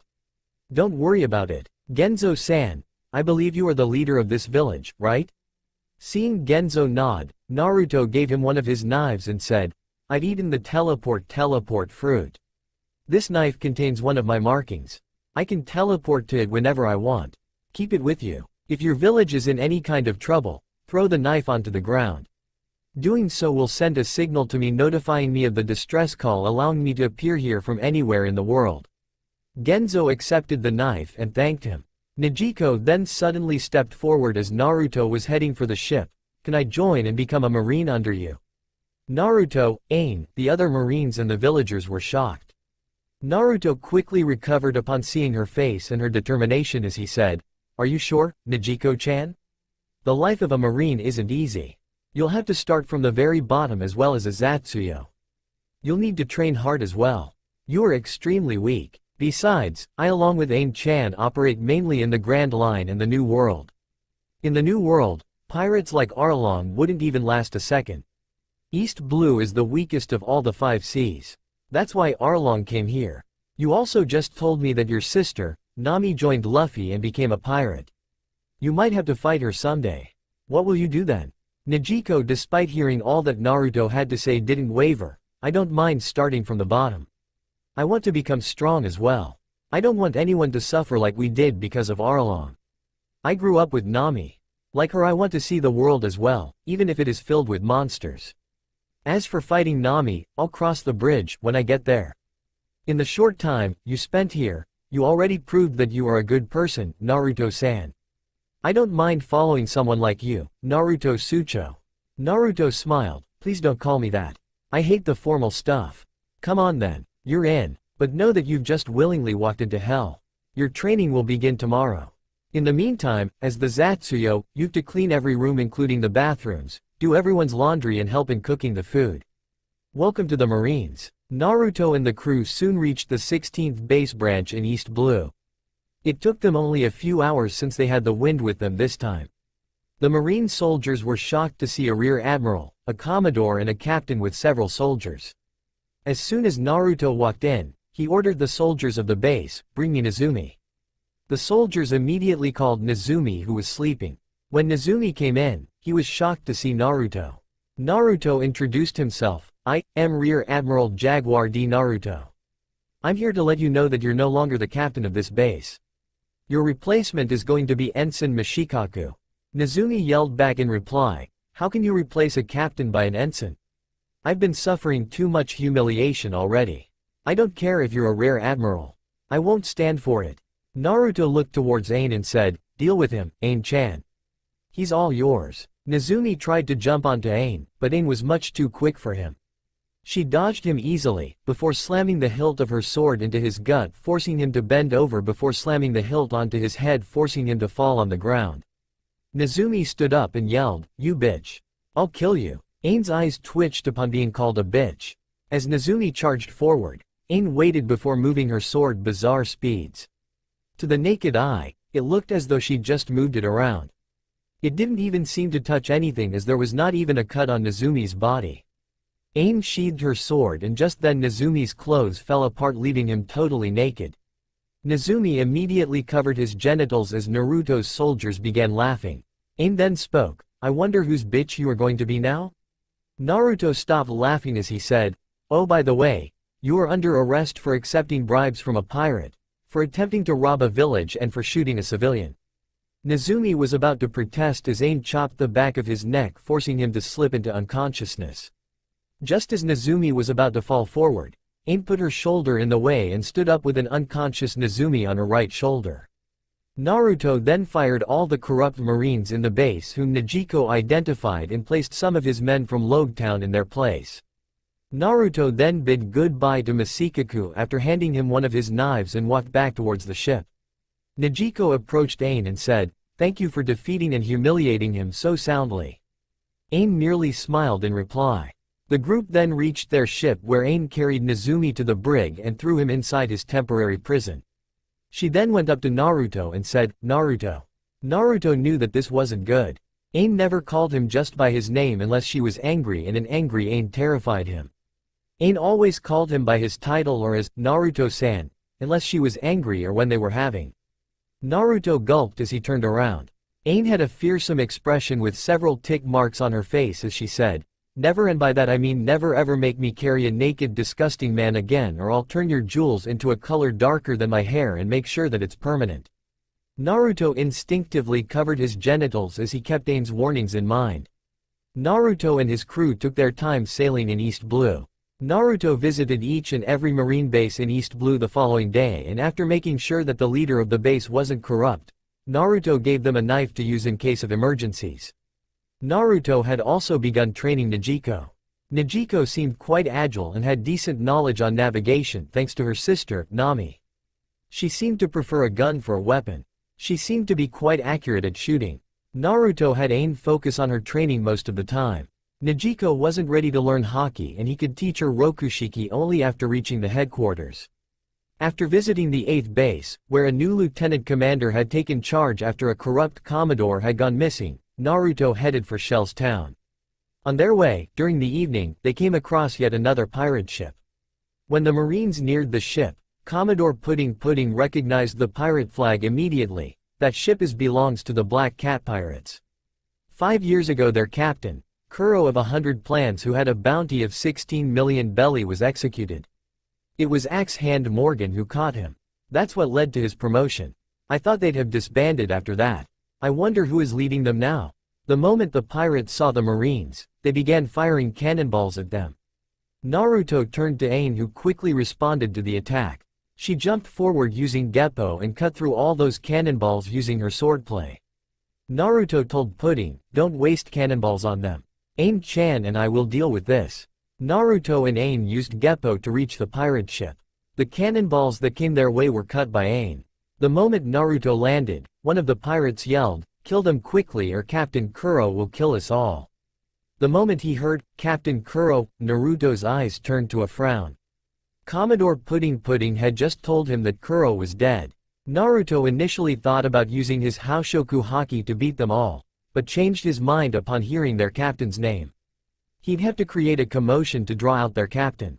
He coated his fist in Bushoshoku Haki and quickly defeated all the pirates. Just then two pirates suddenly attacked him. Naruto assumed that they were the stronger ones. Using his Kenbenshoku haki, Naruto easily dodged them. Naruto then turned to Ain and said, "I leave these two to you, Ain-chan." Ain took on the two pirates who announced themselves as the Nyanben brothers Sham and Butchie. The fight ended quickly as Ain easily defeated both with her sword. She managed to reopen the wounds that had been inflicted on them by Roronoa Zoro. After they were defeated, Naruto yelled out, "Oi, captain of this ship, your crew has been defeated. Why don't you come out before we destroy your ship and kill both you and your crew?" Suddenly a door opened and a man stepped out. "Kill me? That's impossible. You have forced my hand here. I should have killed these idiots a long time ago. They can't even kill a bunch of half-assed Marines," the man said. When the man stepped out completely, Naruto noticed that he was a tall man wearing glasses with slick black hair.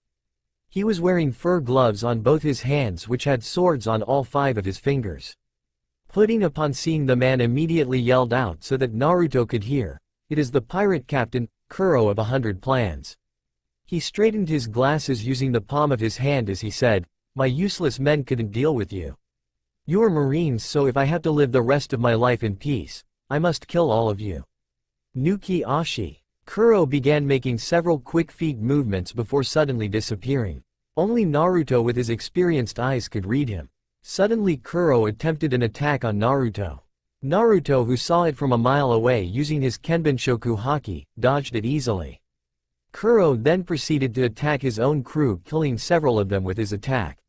His attack was then directed towards Ain. Naruto, who saw it coming, told Ain-chan jump using Geppo now. Ain headed her captain's warnings and immediately used Geppo, sending her out of Kuro's range. Kuro continued his reckless attack. However, every attack he made on Naruto was dodged. The Marines could see nothing.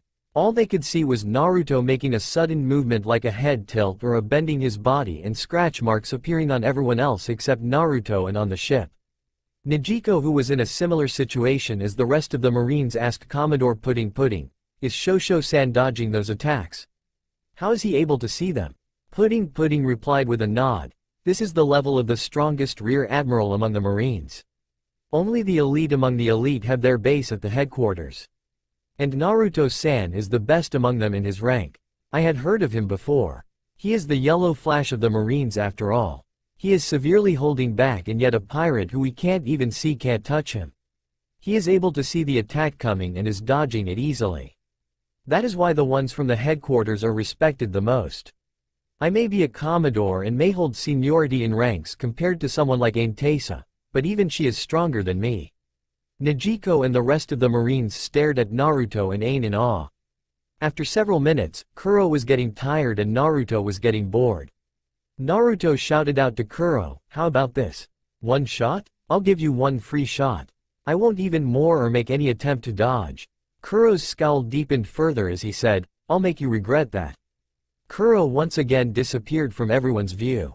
He then suddenly appeared in front of Naruto and slammed both his claws with all the 10 swords into Naruto's chest. Just before he did, Naruto smiled as he whispered, "Tekai." Kuro thought he'd killed Naruto. The Marines were in shock themselves. Ain, on the other hand, had reached the Marine ship using Geppo and said, "Looks like he finally got bored." Suddenly all those swords broke into pieces. Kuro's eyes widened in shock. "How? Don't tell me devil fruit powers?" Naruto immediately began laughing. "It's true that both Ain-chan and I have eaten devil fruits, but not once in this fight did either of us use our powers. That should tell you what your level truly is in comparison to ours. If that was your best attack, you better give up, because that sort of an attack didn't even tickle me. I am Rear Admiral Jaguar D. Naruto from the headquarters. Now tell me, Kuro, why are you still alive?" Naruto used a bit of his killing intent in the final sentence. Kuro fell to his knees as he said, "You're the yellow flash of the Marines? No way. I don't believe that. Why the hell are you here in East Blue?" Naruto smiled as he grabbed Kuro by the head and pulled him to his level before saying, "I'm here to ensure the arrest of the rogue Marine captain who earned his promotion for capturing you 5 years ago. Now tell me your story before I crush your head completely." Kuro was shaking in fear. Gone was his fearless and cocky attitude. He began blurting out everything. How he faked his death, went to Syrup Village and tried to kill Lady Kaya for her fortune, only to be defeated by the Straw Hat Luffy. Naruto was angrier than ever having heard Kuro's story. Kuro was too corrupt to keep alive. Naruto turned to Kuro and said, "This is why I first became a marine. It's to finish off people like you. The fact that the world government thinks you dead leaves me with no other choice other than to kill you." Naruto put a hockey-coated finger on Kuro's heart before saying, "Shigen." Kuro fell down dead, killed by Naruto as the Rear Admiral's Shigen pierced his heart. Naruto then teleported to Ain. The Marines in the ship immediately began cheering for him. Naruto, however, wasn't in the brightest of moods. Ain sighed before dragging him to her room for the night. The following morning, Naruto and his crew reached Shell's Town. At Shell's Town, Naruto received a hero's welcome. It had been 11 years since he came back home, and the people of Shell's Town received him with open arms. All the Marines were surprised at the warm welcome they got. They were used to decent welcomes in different towns that had been raided by pirates, but for the first time, they were welcomed in a Marine base so openly, like they were members of the same family. After leaving Naruto at Shell's Town and saying their goodbyes, Commodore Pudding and the rest of the Marines except for Ain and Nijiko left for Logue Town on their ship. With Garp scheduled to arrive the next day, Naruto decided to spend the day with the townsfolk. He told the kids and the adults alike stories regarding his various battles and adventures. He signed autographs for all his fans as well. All in all, he was having a great day after a not-so-great one where he had to kill Kuro. While Naruto was telling everyone stories regarding his adventures, Ain and Nijiko spent time with the townsfolk listening to Naruto's childhood stories. They were really surprised at the power and potential Naruto possessed even as a kid. Naruto then asked the people regarding Morgan. They told him stories of how Morgan ruled with a tough hand. Morgan had apparently killed the mayor of the town himself after accusing the old man of being an informant of pirates, and firmly established himself as the ruler of the town. They told him how Morgan's son, Helmeppo, used to bully them as well. Naruto then headed towards the bar where Ririka worked. Naruto was excited to meet Ririka after 11 years. She used to give him free ramen at her bar when he was a kid. Naruto went into the bar and hugged her as soon as he saw her. Ririka was taken by surprise and found her feet leaving the floor as Naruto lifted her up. She recognized him immediately as Naruto said, "Long time no see, Nei-chan." Ririka scowled as she asked, "And whose fault is that?" Naruto let her down as he looked down and apologized, "Sorry about that, Nei-chan. Didn't think it would take so long." Ririka was trying to play him but suddenly realized how bad he must have felt after hearing about Morgan and his 3 years of dictatorship. Ririka decided to console him, "Don't worry about it, Naruto-kun. It's all over now. Besides, it's really good to see you again." "Same here, Nei-chan," Naruto replied as they hugged each other. After breaking their hug, Ririka pinched his cheek as she said, "Look at how much you've grown. You used to be pretty short. Now you are way taller than me." Naruto simply laughed as he said, "You should see the other marine officers and pirates. Sometimes my neck hurts because I have to look up at so many people. It really gives you a strain." Just then a little girl, no older than 7, came up to Naruto and asked, "Who are you? How do you know my mom?" Naruto noticed that the girl looked almost exactly like Ririka. He turned to Ririka and asked, "Don't tell me, you're a mother now?" When Ririka nodded, Naruto smiled and bent down. "My name is Naruto. I'm an old friend of your mother. What is your name?" Ririka, seeing her daughter's confused look, turned to her and said, "Rika-chan, don't you remember Ka-chan used to tell you stories of the little boy who used to beat up pirates and then joined the Marines?" When Rika nodded, Ririka said, "That boy is the man standing in front of you." Rika's eyes widened as she stared in awe at the superhero from her mother's stories. Ririka then turned towards Naruto and said, "Though I must admit that the little boy is no longer a little boy. He has become a big man." Just then Nijiko and Ain entered the bar and joined Naruto as Ain said, "Ah, there you are, Naruto-san. We were looking all over for you." Ririka, upon seeing the two girls, turned to Naruto and asked, "Who are these two girls, Naruto-kun?" Naruto apologized as he introduced them. "Ah, sorry. Ririka, nay, this is Ain-chan, or should I say Captain Ain, my second in command, and this is Nijiko-chan, a new recruit." "Ain-chan, Nijiko-chan, this is Ririka, nay, and her daughter Rika-chan."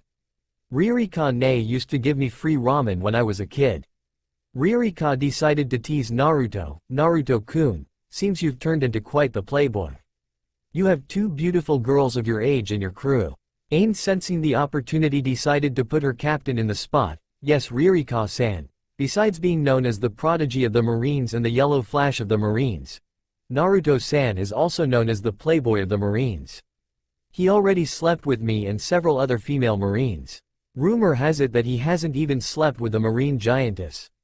Nijiko, who was initially a bit shocked, began wondering how Naruto would have had with a giantess. Naruto was sweating bullets as he yelled out, "Oi, don't tell that here. You're ruining my reputation." Suddenly Naruto felt a familiar grip on his ears from his childhood days as Ririka said, "Is that true, Naruto-kun? I thought we raised you well." Naruto began moving his hands apologetically. "Sometimes after a frustrating, stressful and sad day, I sometimes need a relief. So, yes, I've slept with some women." Ririka sighed as she asked, "Then, why don't you settle down with someone?"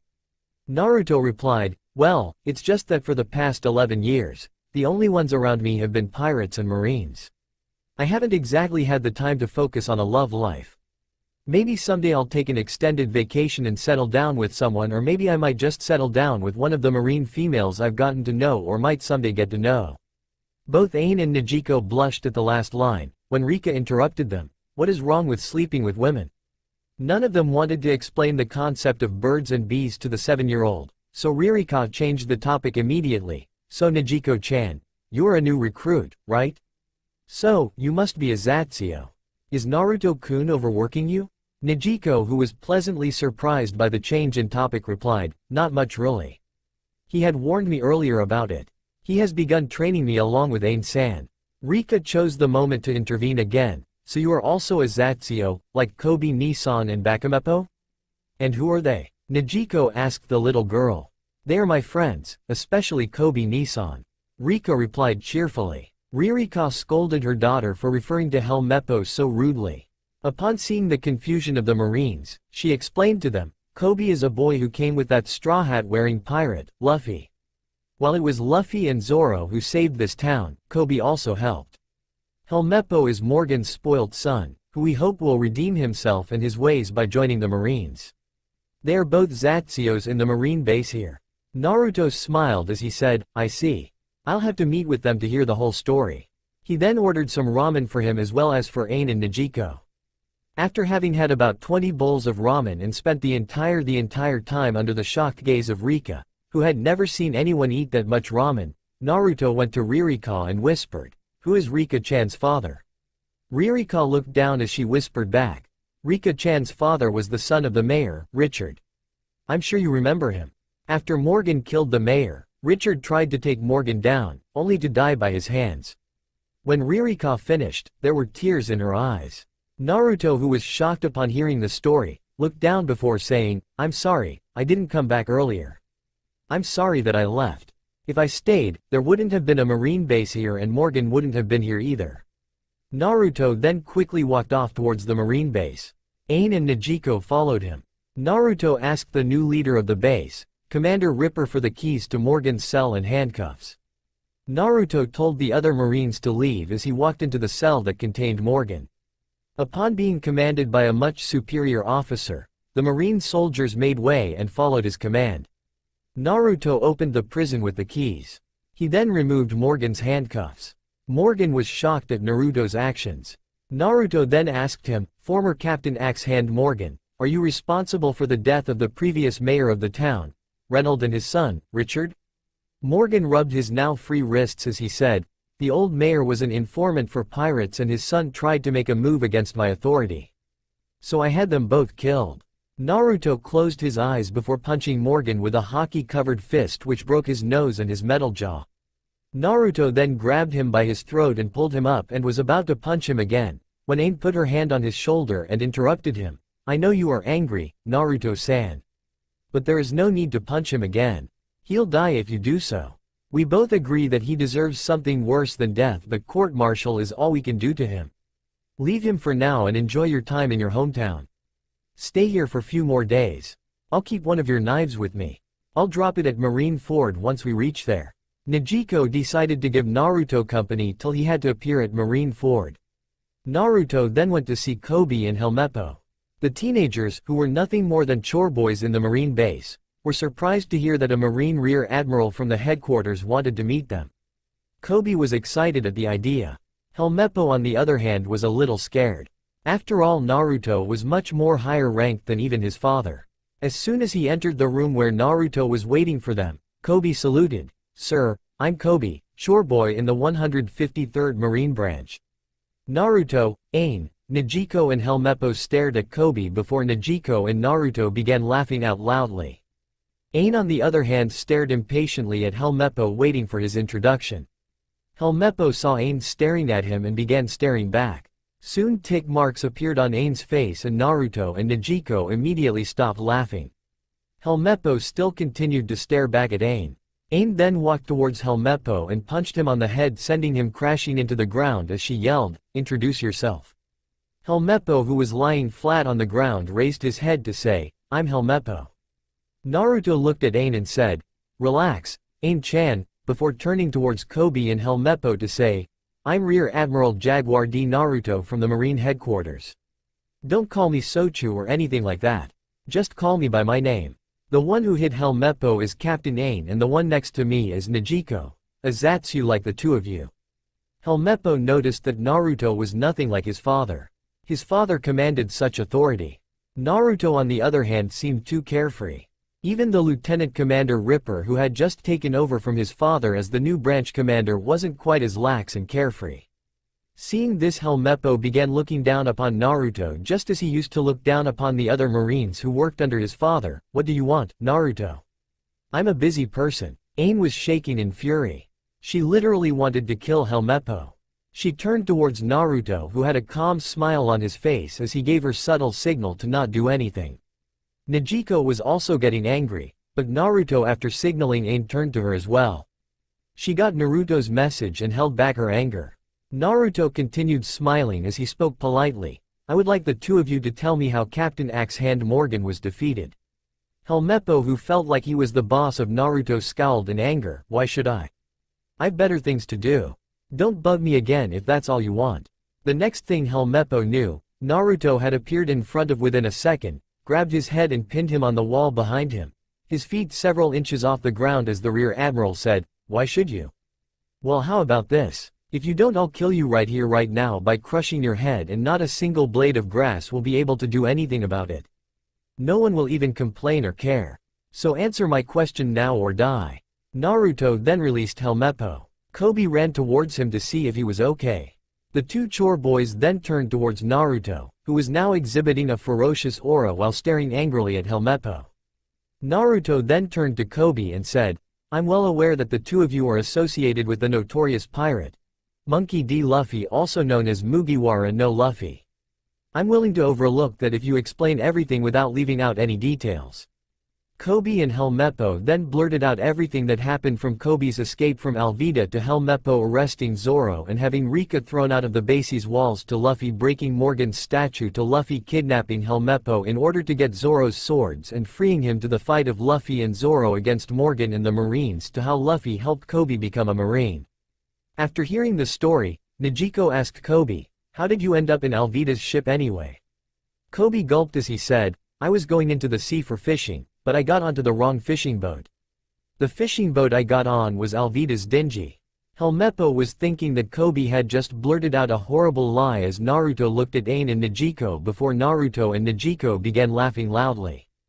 Helmeppo stared at Kobe with a gobsmacked look. "How could you be so careless?" Kobe merely scratched the back of his head in embarrassment as Naruto and Negico continued laughing.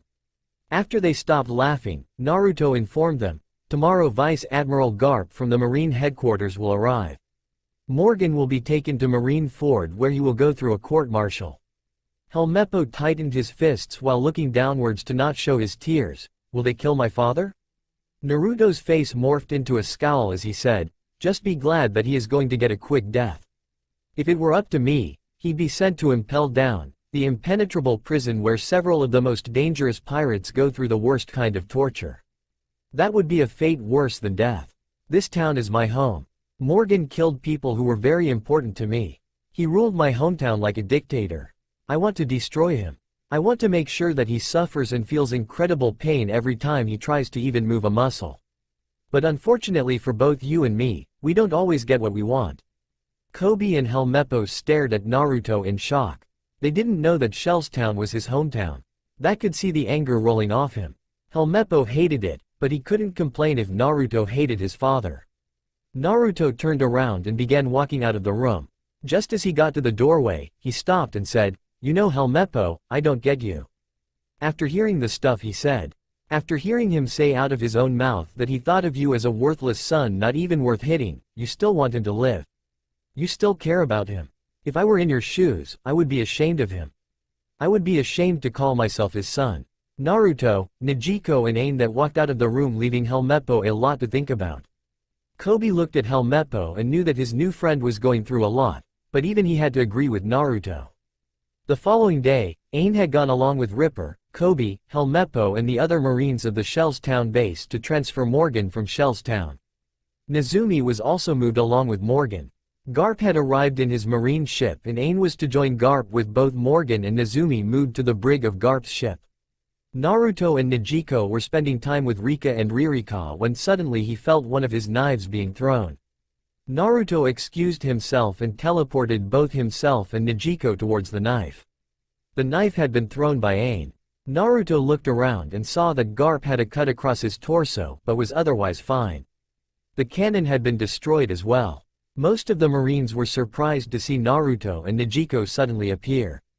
Garp noticed Naruto and asked, "Where the hell were you?" Naruto replied while walking up to him, "I was just taking an extended vacation at Shellstown so that I don't accidentally kill Morgan myself." "Never mind that. What the hell is going on here?" Garp's second-in-command, Rear Admiral Bogard explained. Garp-san fell asleep when Morgan and Nezumi were brought in. Morgan seeing the opportunity slashed Garp-san with his axe hand and threatened to kill a blonde Zatsu as both he and Nezumi jumped into a dingy with the Zatsu.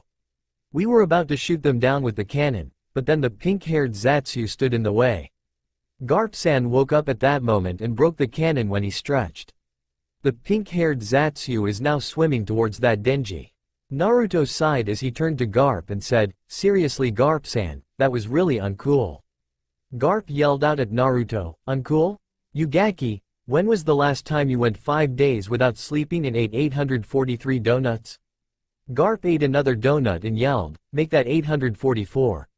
Naruto, Bogard and Ain simply sighed as Nezuko looked on in shock wondering, "This is the legendary hero of the Marines?" Garp and Naruto then asked for binoculars to check what was going on in that small boat. In his previous life as a ninja, Naruto had learned how to decipher words from just the movement of the mouth. It was a skill that came in handy during missions as a ninja. He could make out the words coming out of Helmeppo's mouth. Seeing Helmeppo disown his father brought a smile to Naruto's face. Soon Morgan was holding his son, Helmeppo threatening to kill him while Nezumi had Kobe pinned down. Naruto seeing this immediately teleported to Morgan. He had marked Morgan the previous day when he held his throat. Both the former Marines were surprised to see the Rear Admiral in front of them. Naruto coated his knife with haki and sliced through Morgan's axe hand, completely cutting through it. As Morgan held his cut of arm in pain, Naruto used that back of the same knife and hit the side of Nezumi's face, breaking several of his teeth and knocking him out. Naruto then turned around to see Morgan pick up his fallen axe arm with his only remaining arm and charge at Naruto. Naruto easily dodged the attempt before getting behind Morgan. Naruto then dropped his knife before pointing all 5 fingers of his right hand to Morgan's back and yelling, "Five-fingered Shigen." Morgan vomited blood as he fell flat on the boat. Kobe and Helmeppo looked at Naruto in awe thinking, "So this is what a Rear Admiral from the headquarters can do." Naruto turned to the duo and said, "You were thinking, so this is what a Rear Admiral from the headquarters can do, right?" Kobe and Helmeppo looked at each other before looking back at Naruto thinking, "So a Rear Admiral from the headquarters can also read minds?" Naruto saw their expressions and answered their unanswered question, "No, I can't exactly read minds. Besides, I can do a lot more." Naruto then grabbed Morgan's head and spoke to him, "You just attacked a Marine Vice Admiral from the headquarters before kidnapping 2 other Marines. Both you and Nezumi were prisoners who were being escorted to the headquarters for court-martial. Now what you both have done can be considered as an act of piracy since you committed these actions while not being a Marine. Instead of Marine Ford, you both are now going to go to Impel Down where both of you'll suffer for your actions. What's even better, Morgan, is that I've taken out all 5 of your lumbar vertebrae. You'll never be able to stand up again. Have fun and Impel Down. I'll ask Magellan to personally take care of you. Naruto then grabbed Nezumi as well, before turning to the Zatsus, grab my legs both of you. Both Kobe and Helmeppo grabbed Naruto's legs. The next thing they knew, they were back on Marine Vice Admiral Garp's ship with both Morgan and Nezumi who were down on the floor. Garp then spoke to Naruto, a little brutal, but I can understand where you come from. Garp then turned to Helmeppo and Kobe who were down on their knees, both shivering in fear thinking that their life as Marines was over before it even began, and said, "What a hopeless pair. No matter where I go, I have to take charge. If I leave you two to take care of yourselves, you'll only cause problems. No choice, I suppose. Come with me to Marine headquarters." Naruto, Bogard, Ain and Najiko smiled as Ripper asked in shock, "Vice Admiral, you're taking them to Marine headquarters?" Garp turned around as he asked, "Can't I?" "No, of course you can," Ripper replied. Garp then spoke to the shocked Zatsu duo, "If you don't like it, you can run now. You won't be able to complain from here on in." Without the slightest bit of hesitation, both Kobe and Helmeppo yelled, "Thank you for taking us." After Kobe, Helmeppo and Najiko went to do their duties as a Zatsu, Ain requested Bogard for a spar. Naruto then joined Garp at the ship. Garp was still munching on a donuts as Naruto said, "I saw your grandson and met your son. I must admit that your grandson is really interesting." Garp smiled as he said, "Of course, that is to be expected. He is my grandson after all." Naruto smiled back as he said, "Believe me when I say this, Garp-san. Your grandson is going to be a real big headache for Sengoku-san and the rest of us Marines." Garp merely munched on another donut sporting a smile, before snoring away to glory due to lack of sleep. It took the Marines 5 days to reach Impel Down from Shell's Town, where they handed over the former Marine captains, Axe Hand Morgan and Nezumi, over to Magellan.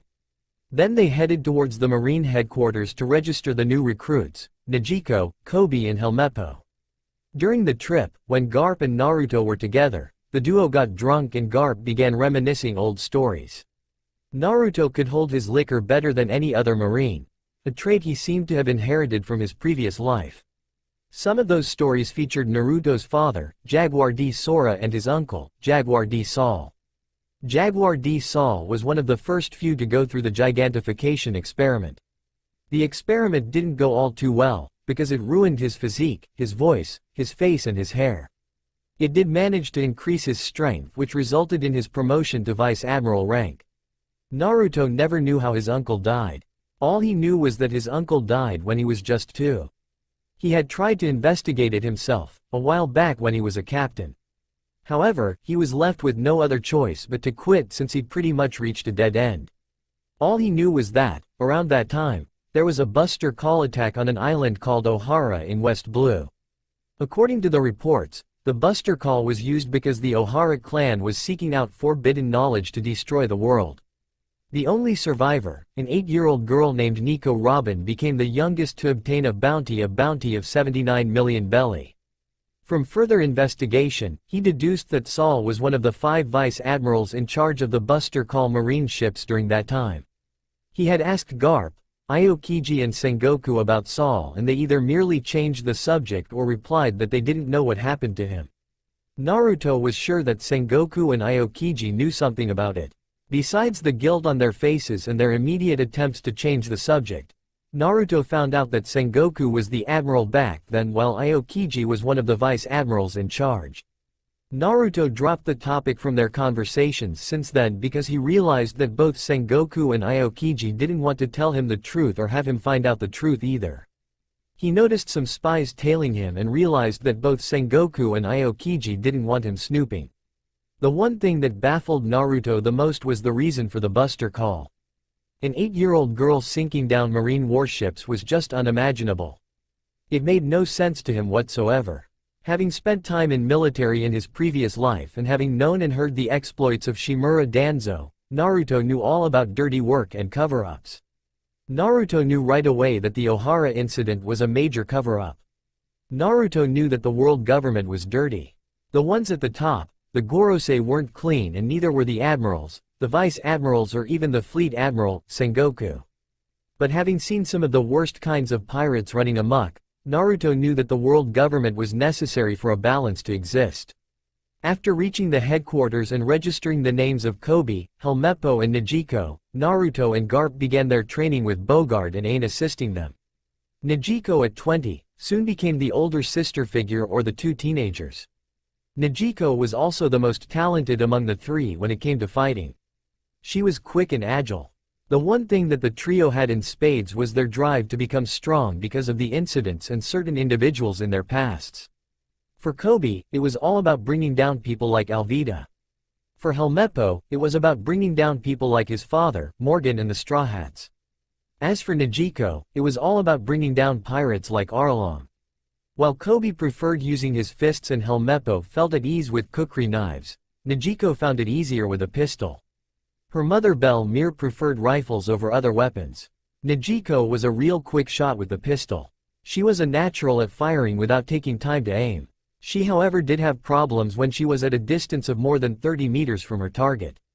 She wasn't a sharp shooter, but was certainly capable of providing covering fire, which went really well with Ain's sword skills and Naruto's fighting style as well. Soon enough, Negico was promoted to Master Chief Petty Officer for her excellent pistol skills.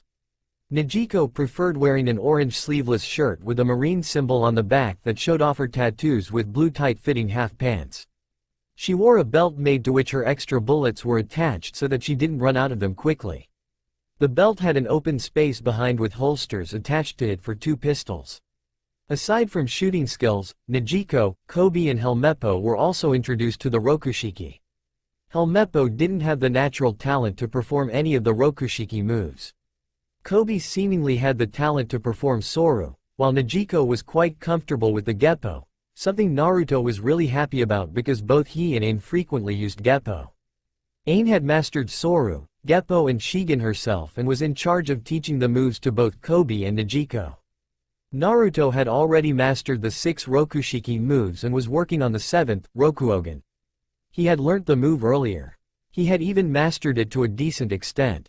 He wanted to reduce the time he took to use the move, so he too focused on his training with Garp watching over him. He had nearly perfected the move when Sengoku called him over to his office. Sengoku spoke up. Naruto-kun, Captain Smoker called from Alabasta requesting for backup to take down the Straw Hat pirates. He called for all the warships near Alabasta. Unfortunately, only Captain Hina was close enough. You should be able to reach Alabasta with your devil fruit abilities. I want you to join Captain Hina and back up Captain Smoker. Naruto, surprised by Smoker's call for backup, asked. Smoker asked for backup to take down the Straw Hats. Didn't think he'd need backup against them. Smoker swallowing his pride is also extremely rare. Something is not right. Is it okay if I take 2 of my subordinates with me? Sengoku nodded as he said, I assume you are taking Captain Ain and the new recruit from East Blue who was recently promoted to Chief Petty Officer. Naruto smiled as he replied, yes. Negico-chan has come a long way since she joined me in East Blue. I believe this will be a good experience for her. Naruto summoned Ain and Negico, briefed them about their new mission and teleported towards Hina. Full Body and Django, who were with Hina, were extremely shocked to see 3 Marines appearing out of nowhere. Hina had been expecting Naruto ever since she heard from Sengoku via her Den Mushi. Django immediately yelled out, Oi Teme, who the hell are you? And how dare you stand next to Hina Ojou? Full Body, who noticed the Justice Code, immediately quieted his buddy saying, Oi Django, look at his back, he is wearing a Justice Code. He is a superior officer. So is the girl, though the other cute one seems to be lower ranked. Naruto simply turned around before turning back to Hina and asking, Hina Ojou? Hina sighed before saying, ignore those 2.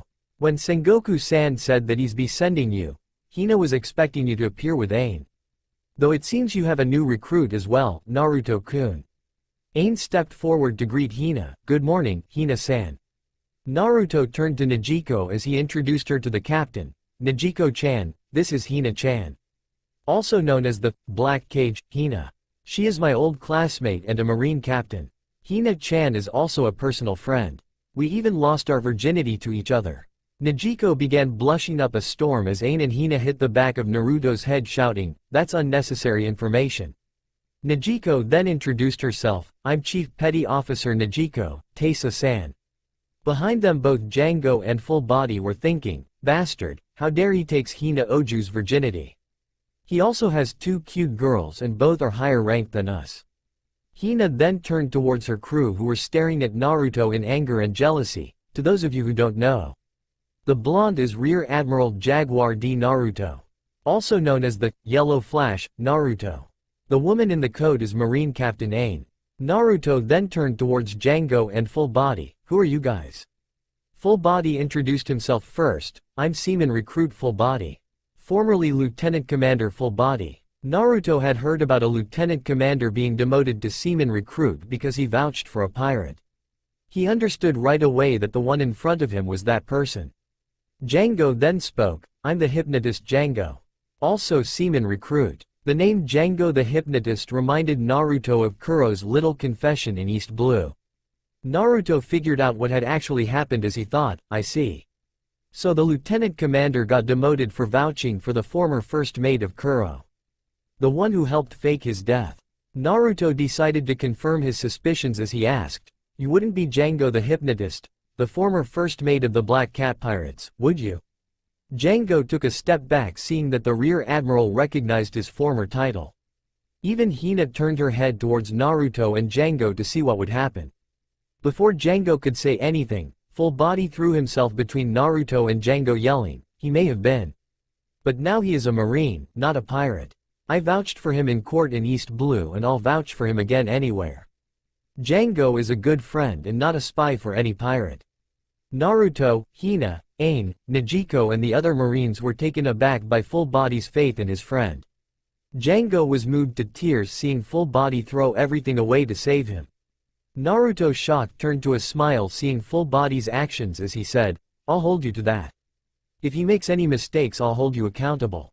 When Full Body nodded, Naruto turned to Django and continued, "Besides, I know that he isn't a spy for his former pirate captain. You see, recently I went to East Blue just to straighten some things and I came across a pirate named Kuro, or rather, Kuro of 100 Plans, who was supposed to be dead. I defeated him easily and then made him confess how he was still alive.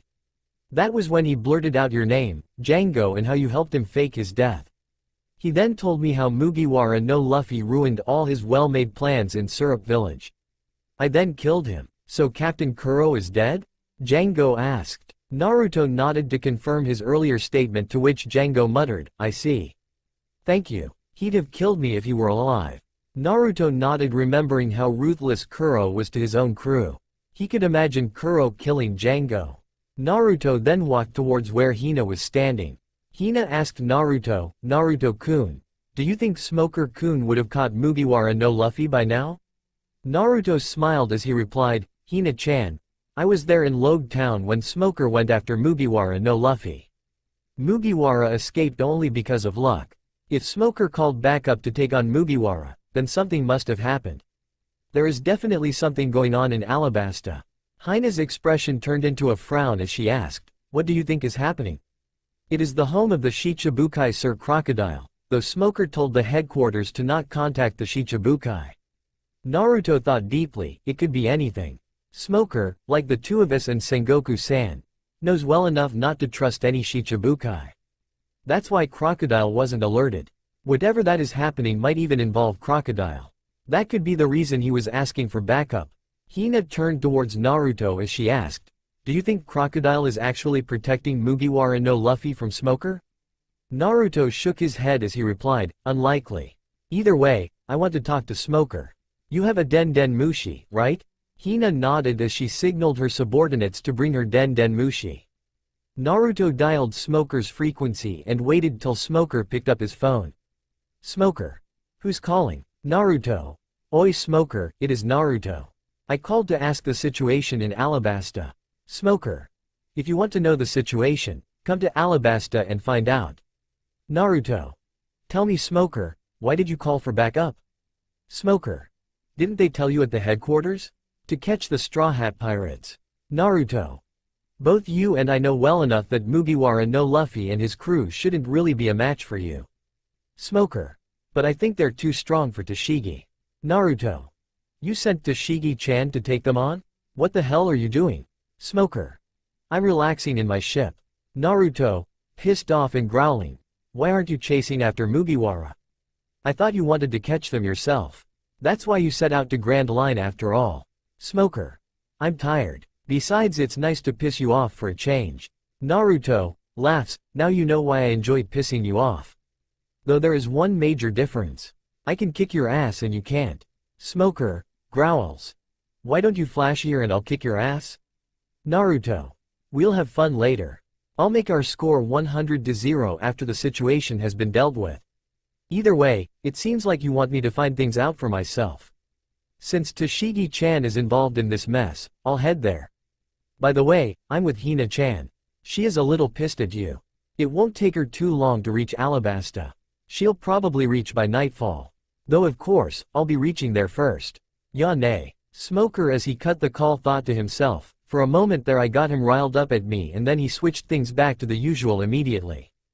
Damn it. Naruto then gave instructions to both Ain and Nejiko to stay with Hina on her ship before teleporting towards the knife he'd given Tashigi. When Naruto appeared next to Tashigi, he noticed that Tashigi and the other marines standing guard with some defeated men lying on the ground in front of them. Naruto turned to Tashigi who hadn't noticed him. I'm pretty sure that none of these men are among the Straw Hat Pirates, Tashigi-chan. Tashigi turned around to see Naruto. Naruto-san? What are you doing here? Naruto looked behind and saw several people who looked like the soldiers of Alabasta fighting against civilians as he said, I was sent as backup. What the hell is going on over here? Some kind of civil war? Tashigi frowned as she said, yes. And the one responsible for this is Crocodile. More importantly, there is a bomb in the clock tower that is set to blow up soon. If it explodes, it'll take out everyone here. Say no more. Naruto replied, before using Geppo to get above the dust, before using Geppo again to get towards the clock tower which was open. He would have thrown one of his knives but noticed a falcon in white clothes enter as well before turning into a man, signifying that the man had eaten a devil fruit. There was a girl with light blue hair inside the clock tower as well whom Naruto recognized as the Princess Nefertari Vivi. The man in white was telling Vivi, honestly, you caused me no small amount of headaches with your unpredictable actions, Vivi-sama. Devoting my life to the service of the Nefertari family fills my heart with everlasting pride. Naruto immediately appeared behind him and said, Oi, nice speech. But now that I'm here, you don't have to sacrifice your life. Pell turned around and asked, who are you? Naruto looked at him and replied, I'm Naruto, a Marine Rear Admiral. We don't have enough time for pleasantries. Naruto looked at the time left on the bomb which showed 17 seconds, threw a knife to Pell and told him, Oi Birdman, take this knife, fly as high as you can for 5 seconds before throwing it as hard as you can as far away as possible. No one is going to die. Just trust me, I'll take care of the bomb. Pell turned into a falcon and flew off yelling, I'm trusting you here. Don't betray my trust, Marine. Naruto touched the floor in the clock tower before grabbing the chain on the time bomb as Vivi stayed on the floor perplexed. After 5 seconds, Pell threw the knife as hard as he could. Naruto waited for a total of 10 seconds before flashing to the knife and catching it with his mouth before yelling, from the book of Old Man Garp, Genkatsu Meteor. Naruto threw the bomb as hard as he could far away from where the civil war was going on. Naruto then appeared inside the clock tower and removed his knife from his mouth. After a couple of seconds, Vivi and Naruto heard the bomb explode. Pell flew back into the clock tower and asked Naruto, how did you do that? Naruto calmly smiled as he replied, I've eaten the teleport fruit. I can teleport to whatever I touch. The knife I gave you had been marked by my touch. When you left, I grabbed the bomb and waited for a total of 10 seconds, 5 for you to fly and 5 for you to throw the knife a safe distance away from you. I then appeared next to my knife and threw the bomb even further away before teleporting again to this room which I'd marked by touching during my short time here. I'm not known as the Yellow Flash for nothing, you know. Pell, who was shocked, asked, you're the Yellow Flash of the Marines? Seeing Naruto nod, Vivi bowed her head and cried out, thank you. Naruto maintained his frown as he said, "Don't thank me yet. How are you going to stop this civil war? Thank me after that." The Straw Hat Pirates who were just under the clock tower were wondering what just happened. Meanwhile Tashigi had tears in her eyes when she understood what had happened as she thought, "Thank you, Naruto-san." Vivi turned her attention towards the people who had paused for a second during the explosion before they began fighting again and yelled out at the top of her voice, "Please stop fighting." She kept yelling over and over again but to no avail as the people continued fighting. Naruto turned to Pell and said, "Oi, Birdman, carry the princess and bring her down slowly. I'll end this war." Pell moved in front of Vivi and turned into his falcon form as he lifted the still screaming Vivi onto his back. Naruto jumped from the clock tower. He coated his feet with enough haki to create a minor tremor as he jumped down from the height. When Naruto landed on the ground in the middle of the square, he caused a minor earthquake, which was enough to bring every fighter down to the ground. He immediately followed it up with a minor dose of Haoshoku Haki. Naruto's Haoshoku Haki brought down several weak-willed ones as soon everyone registered the presence of the marine in the square. Naruto then yelled out, "When a princess has something to say, you stop and listen to what she wants to say. I'm Marine Rear Admiral Jaguar D. Naruto and I'll pass judgment here.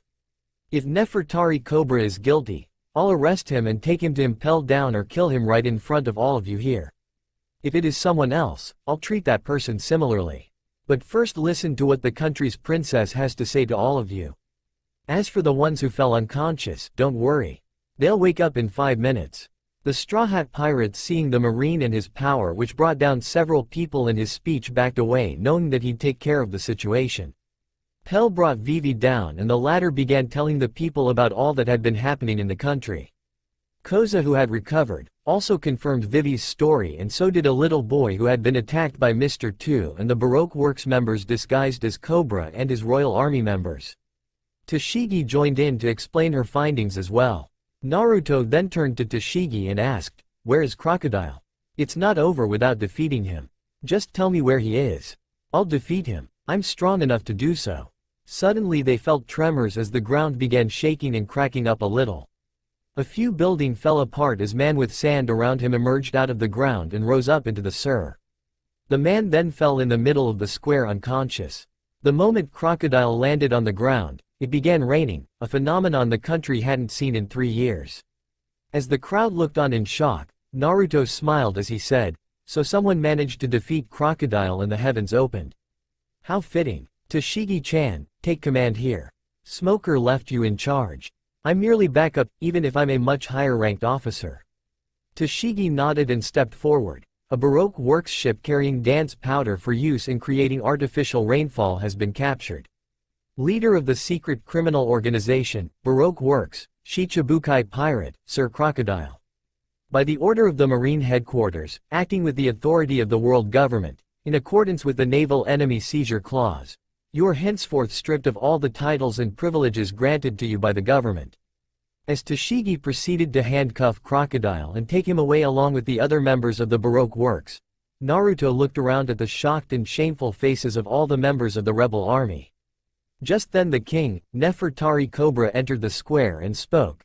"It's natural to mourn as it is to feel intolerable emotions. We have lost much and gained nothing. But we shall move forward. No matter who you fought against, the war happened and now it's over. No one can erase what happened in the past. Stand upon this war and live. Kingdom of Alabasta." Naruto smiled as the king's speech made the people relax.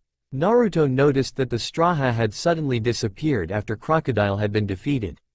He assumed that the one who defeated Crocodile was Mugiwara no Luffy, since he was the only member of the crew who wasn't present when Naruto was stopping the war. He noticed a fluffy little talking animal with them, but didn't bother much since he was trying to stop the war. Naruto stayed on and helped Tashigi find the other defeated members of the Baroque Works. After seeing that the situation was more or less under control, Naruto teleported towards Smoker. When Naruto appeared next to Smoker, both Hina and Smoker were pretty calm, having seen him do it several times before and hence were expecting him to do that. Hina merely smoked her cigarette while asking Smoker, "Have you gotten rounder since Hina last saw you?" Naruto joined in as he said, "Not only did he get rounder, Hina-chan. He also wants to show that to the world by walking around with an open jacket. Smoker, who was getting irritated, yelled out, "Mind your own business." Both Hina and Naruto laughed at that before spoke, "It's been a while since we were together. Just the three of us. By the way, that reminds me. Where are my two subordinates, Hina-chan?" Hina smiled as she answered, "They're taking care of the millions and billions fleets of Baroque works. I've left about 10 of Hina's warships with them. They're doing quite well, a lot better than Hina's subordinates." Hina then turned to Smoker, "Smoker-kun, you sent 20 warships from Hina's elite squad for a mere ship hunt. It's unthinkable." Hina, "Unthinkable?" Smoker simply closed his eyes as he said, "Don't be like that. We're friends from the same class at the academy." Hina simply sighed, "I always sympathize with poor Tashigi's troubles." Naruto smiled as he agreed, "You and me both." Having to deal with an uptight chain smoker with a large stick up his ass and a scary face to top it off is just too harsh for Tashigi-chan. Maybe she was a brutal and crazy pirate in her previous life, and this must be God's way of seeking revenge. Hina began laughing as Smoker immediately got off his seat and yelled, "You want to pick a fight, Blondie?" Naruto smiled broadly as he yelled, "Bring it on, old man. It's time to make it 100-0. Smoker threw himself at Naruto, trying to attack him. Naruto dodged him easily. Smoker then tried using his devil fruit powers to attack Naruto, but Naruto simply dodged all his attacks before catching Smoker's jute from the middle and pulling him close. Naruto then delivered a powerful clothesline on Smoker, knocking him down before twisting his arm behind his back. Hina watched the entire fight from the sidelines and at the end of it said, "As usual, winner Naruto-kun." Naruto smiled as he said, "This calls for a celebration. I believe it's now 100-0 in my favor." Smoker simply yelled out, "I'll defeat you next time." Naruto and Hina began laughing at Smoker's yell as Naruto got off his back. Naruto then went back to his seat as he said, "Still, this is quite the unit that Crocodile managed to create during his stay at Alabasta." Aside from Crocodile himself, the former bounty hunter from West Blue, Mr. 1 or Dazbones, an Okama with the ability to change his face, Mr. 2 or Bon Clay, a devil fruit user who ate the spike fruit, Miss Double Finger or Paula, a devil fruit user who ate the Paramecia-type clay fruit, Mr. 3 or Galdino, several other bounty hunters including the number agents and the millions and billions fleets. Smoker agreed as he added, not to mention even Nico Robin, who had disappeared for 20 years after destroying 6 marine warships at the age of 8 to become the youngest bounty, and that too with a bounty of 79,000, oh belly. Naruto was shocked as he yelled, "What? Nico Robin is here?" Smoker turned to Naruto, "You didn't know?" Naruto nodded no before saying, "Tashigi-chan didn't catch her yet. I'm going for a search. Nico Robin has avoided being captured for 20 years. Let me give it a shot." "Ya nay." Naruto then disappeared using his devil fruit powers. Hina turned to Smoker. Hina has never seen Naruto-kun so jumpy. Smoker agreed, "Yeah, something is not right. Naruto is keeping secrets. We'll ask when he returns." Nico Robin was slowly making her way through the desert to the Going Merry ship of the Straw Hat Pirates. Straw Hat Luffy didn't let her die when she simply wanted to die. Now it'd be his responsibility to give her a new direction. The poneglyph in Alabasta wasn't the Rio poneglyph she was searching for. Hopefully Monkey D. Luffy can show her why the ones with the initial D in their names fight, what the will of D is, and where she'd be able to find the Rio poneglyph she'd been searching for 20 years. While she was walking, the wind suddenly picked up and she heard a voice, "I finally found you, Nico Robin." Robin turned around and saw a blonde marine with blue eyes and a clear face about 6 feet tall. She immediately crossed her hands and yelled, "Cease fleur." 6 hands appeared at various points on Naruto's body. Using Kenbin Shoku Haki, Naruto knew what was coming. He immediately threw a knife towards Robin. Robin, seeing the knife coming in her direction, moved towards her leg quickly, while still keeping her arms crossed. Just as she was about to make her next move, Naruto teleported to the knife he'd thrown and appeared right in front of her. Before Robin could use clutch on Naruto, the rear admiral grabbed her throat with his free hand and pushed her down to the ground. He then stabbed Robin's right shoulder with his knife. The kairoseki in the knife weakened her and cancelled her devil fruit power, making her hands disappear. Having effectively defeated and pinned Robin, Naruto spoke, so that's your power, Nico Robin. Ability to make your body parts appear anywhere. Good for spying and covert operations including assassination, but not good enough to take out 6 warships. Especially not at the age of 8. So just like I suspected, it was a cover-up by the world government. Nico Robin was shocked at her quick defeat at the hands of the Marine. He had pinned her down and stabbed her with a knife, and she was feeling extremely weak. She felt like she was in the ocean. She turned to the Marine and asked, "What did you just do to me?" Naruto simply got off her and replied, "The knife is made out of kairoseki. It is the perfect weapon to deal with devil fruit users." Robin felt a sense of dread. She couldn't do anything with the knife firmly lodged in her shoulder. Naruto, seeing this, introduced himself. "My name is Jaguar D. Naruto. I'm a rear admiral." Robin was shocked out of her core as memories of the giant that saved her resurfaced as she muttered, "Jaguar D." Seeing her shock, Naruto knew right away that this woman knew something about his uncle, so just like I thought. "You knew my uncle, Jaguar D. Saul. Tell me what you know. How did he die?" "I've spent a lot of time searching for anything regarding him, and the only thing I managed to find was that there was one of the vice admirals involved in the Buster Call incident in Ohara, and you are the only survivor of that incident."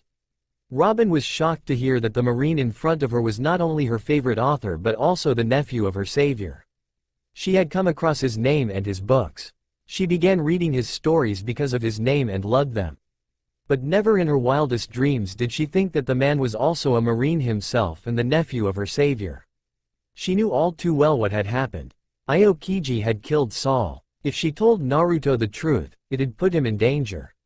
She felt like owed Saul to not put Naruto in any danger as she yelled out, "I'm the one who killed him." Naruto looked at her in anger. "Stop lying. I'm a rear admiral myself. My uncle was a vice admiral and a giant. An 8-year-old, even if she had eaten Whitebeard's devil fruit, wouldn't have been able to defeat him. Tell me the truth now." Robin, seeing no way out, cried, "Jaguar D. Saul died trying to protect me. It's my fault he died. He was killed by an extremely dangerous man. Even you can't take him on." By now Robin was crying. Naruto, seeing this, removed his knife from her shoulder as he began thinking out aloud, "An extremely dangerous man, huh? Since the whole of Ohara is dead except you, it can't be one of them. So it has to be a Marine." The 5 vice admirals sent to destroy Ohara were Jaguar D. Saul, Sakazuki Akainu, Kuzan Aokiji, Borsellino Kizaru, not shown, just making up, and Alsatian Shepherd, unimportant OC. Off these, Alsatian Shepherd is dead. So it can only be one of the 3 former vice admirals, who are now admirals. Out of the 3, it can't be Kizaru or Akainu, because if it were them, you wouldn't have survived. So it can only be Aokiji. No wonder there were spies near me almost immediately after I asked him what happened to my uncle. For someone who preaches lazy justice and moral justice, he is a comrade killer after all, huh? Robin was surprised to see Naruto figure it all out. Naruto then turned to Robin, "I don't understand one thing. Why was the Buster Call launched? What did the people of your island do? Why did my uncle throw everything away to protect you? Tell me the whole story, Nico Robin."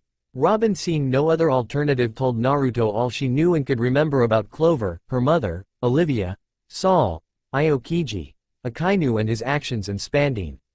Naruto, after hearing the entire thing, consoled the sobbing devil child before saying, "Who would have thought that the world government's greatest fear is the true history of this world becoming known to the public? I'll let you go for now, Nico Robin. I won't do anything about this either. But that said, I'll find out the truth eventually. And when I do, if all that you just told me were a lie, I'll teleport towards you and kill you. The moment I grabbed your throat, I marked you, Robin.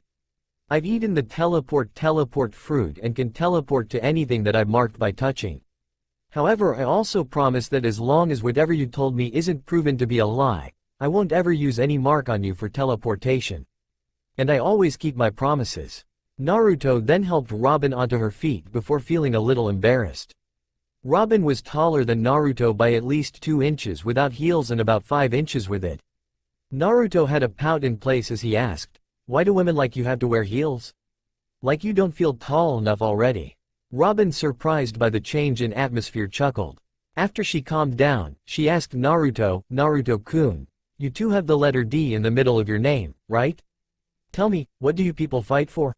Naruto was a little surprised at the question. He got over his surprise and answered with a smile. To be honest, I don't know what people with D in the middle of their name fight for. So far aside from myself, I've met a few others with D in their names. I believe you've already met Monkey D. Luffy and my uncle. I've also met others like Portgas D. Ace, Old Man Garp and my father. I can't speak for any of them, but I can speak for myself. I fight to protect those who are important to me. I fight for what I believe is right and will continue to do so. Robin smiled at Naruto's answer as she said, I don't think I've ever said this to a Marine. But take care, Naruto-kun. Naruto smiled as he replied, you too, Robin-chan. Naruto then teleported back to Smoker's ship as Nico Robin continued walking towards Going Merry. When Naruto entered Smoker's ship by teleporting to one of the areas on the ship he had touched the last time he was there, Smoker was receiving a call from the headquarters. Naruto walked up to the deck where Smoker and Hina were present. Smoker picked up the Den Den Mushi. Voice at the other end, in regard of your subjugation of Crocodile, you and Chief Petty Officer Tashigi are to report to the world government, so that you may be presented with medals. Smoker. Subjugation? Hey, hold on, we didn't bring down Crocodile. Didn't you listen to my report? Voice. Furthermore, we have decided to give you both as well as Rear Admiral a promotion in rank after he prevented the bombing of Alabasta single-handedly. The next concern. Naruto upon hearing it couldn't help but frown. He had just heard of a cover-up story made by the world government from Nico Robin. These were the times when he questioned whether he was in the right side. Smoker, angry and frustrated, oi. Listen, the people who have been Crocodile and his Baroque works this entire time were the Straw Hat Pirates. Hina, who had understood what the world government was trying to do, advised Smoker, it's no use, Smoker-kun. The government wants to cover up the events that transpired here. Do you think the government can announce to the world that the collapse of Alabasta was averted thanks to pirates? Voice. The next concern is when you'll be departing to your formal decoration ceremony. Smoker, pissed off, cut the crap. Hina tried to stop Smoker again, advising, Smoker-kun. Just accept it. You know what will happen if you anger the brass. However, Hina's advice fell to deaf ears as Smoker continued. Smoker. We brought down Crocodile? Because we didn't do that. My subordinate is crying. The only saving grace for us is that Naruto stopped the bomb. Smoker then paused before speaking in the Den Den Mushi. Naruto had a smile on his face, realizing what Smoker was about to do. Smoker. Oi, you. I have a message for those old geezers at the world government. Voice. Yes, Smoker. Tell them to eat shit. Smoker immediately cut his Den Den Mushi as Hina yelled out, Smoker-kun. Hina's yell was interrupted by Naruto laughter. Hina turned to Naruto, Naruto-kun. What is there to laugh about this situation? Naruto controlled his laughter before saying, relax, Hina-chan. The geezers can't do shit to Smoker. All they can do is promote him, Tashigi-chan and me. They need Smoker. Smoker isn't the only one to have defied the higher-ups. I trained under Old Man Garp. He has pissed off those geezers more than anyone else. They need Marines like Old Man Garp, Smoker, you and me. The best they can do is label us as the loose cannons among the Marines. Hina calmed down, while Smoker, who had also cooled down after his spell of anger, turned to Naruto. So Naruto, did you meet Nico Robin? Naruto simply lied, no. Smoker and Hina looked at Naruto for a while before Smoker said, I see. So you met her. Why isn't she behind bars? Naruto, feeling frustrated at Smoker's and Hina's ability to spot when he was lying, decided to speak the truth while hiding details. We just experienced the world government trying to cover up a situation so as to save face. I assure you that this isn't the first time this has happened. As for my attempt to capture the 8-year-old girl who destroyed 6 Marine warships 20 years ago, I merely followed my justice. Smoker and Hina, having understood the hidden message, nodded in reply, accepting it. Naruto then turned to Smoker, head for Marijoy. We might as well get this promotion thing done with. Naruto then turned towards Hina. Hina-chan, I believe my subordinates are still with you. I will be taking Najiko-chan with me to Marijoy. She needs a lot more training. Let Ain-chan stay you. I suppose you'll be taking the prisoners to Impel Down before heading for the headquarters. I'll meet you there. Till then, Ain-chan is under your command. Both Smoker and Hina nodded in agreement as Naruto began walking towards Tashigi's room. Smoker seeing this yelled out, "Oi! Where are you going?" Naruto continued walking as he replied, "I just heard from you that your subordinate was crying because she couldn't stop Crocodile or the bomb. I just need to talk to her then. It'll help her feel better and more motivated as well." Naruto walked into Tashigi's room and shut the door. Smoker continued smoking from his seat as he said, "That bastard, he is going to sleep with Tashigi, isn't he?" Hina, who knew that was going to happen, merely smirked as she said, "He isn't going to throw himself at her." Having been with him several times, Hina knows that his intentions are simply going to be to calm her down. As he said earlier, he'll make her feel better and he'll motivate and inspire her, but it is going to be Tashigi who'll throw herself at Naruto at the end of his speech.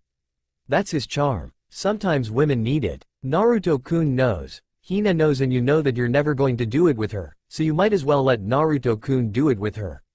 It's for her own good as well. Soon enough they were able to hear strange noises, and Hina took that as her cue to leave the ship and send Najiko.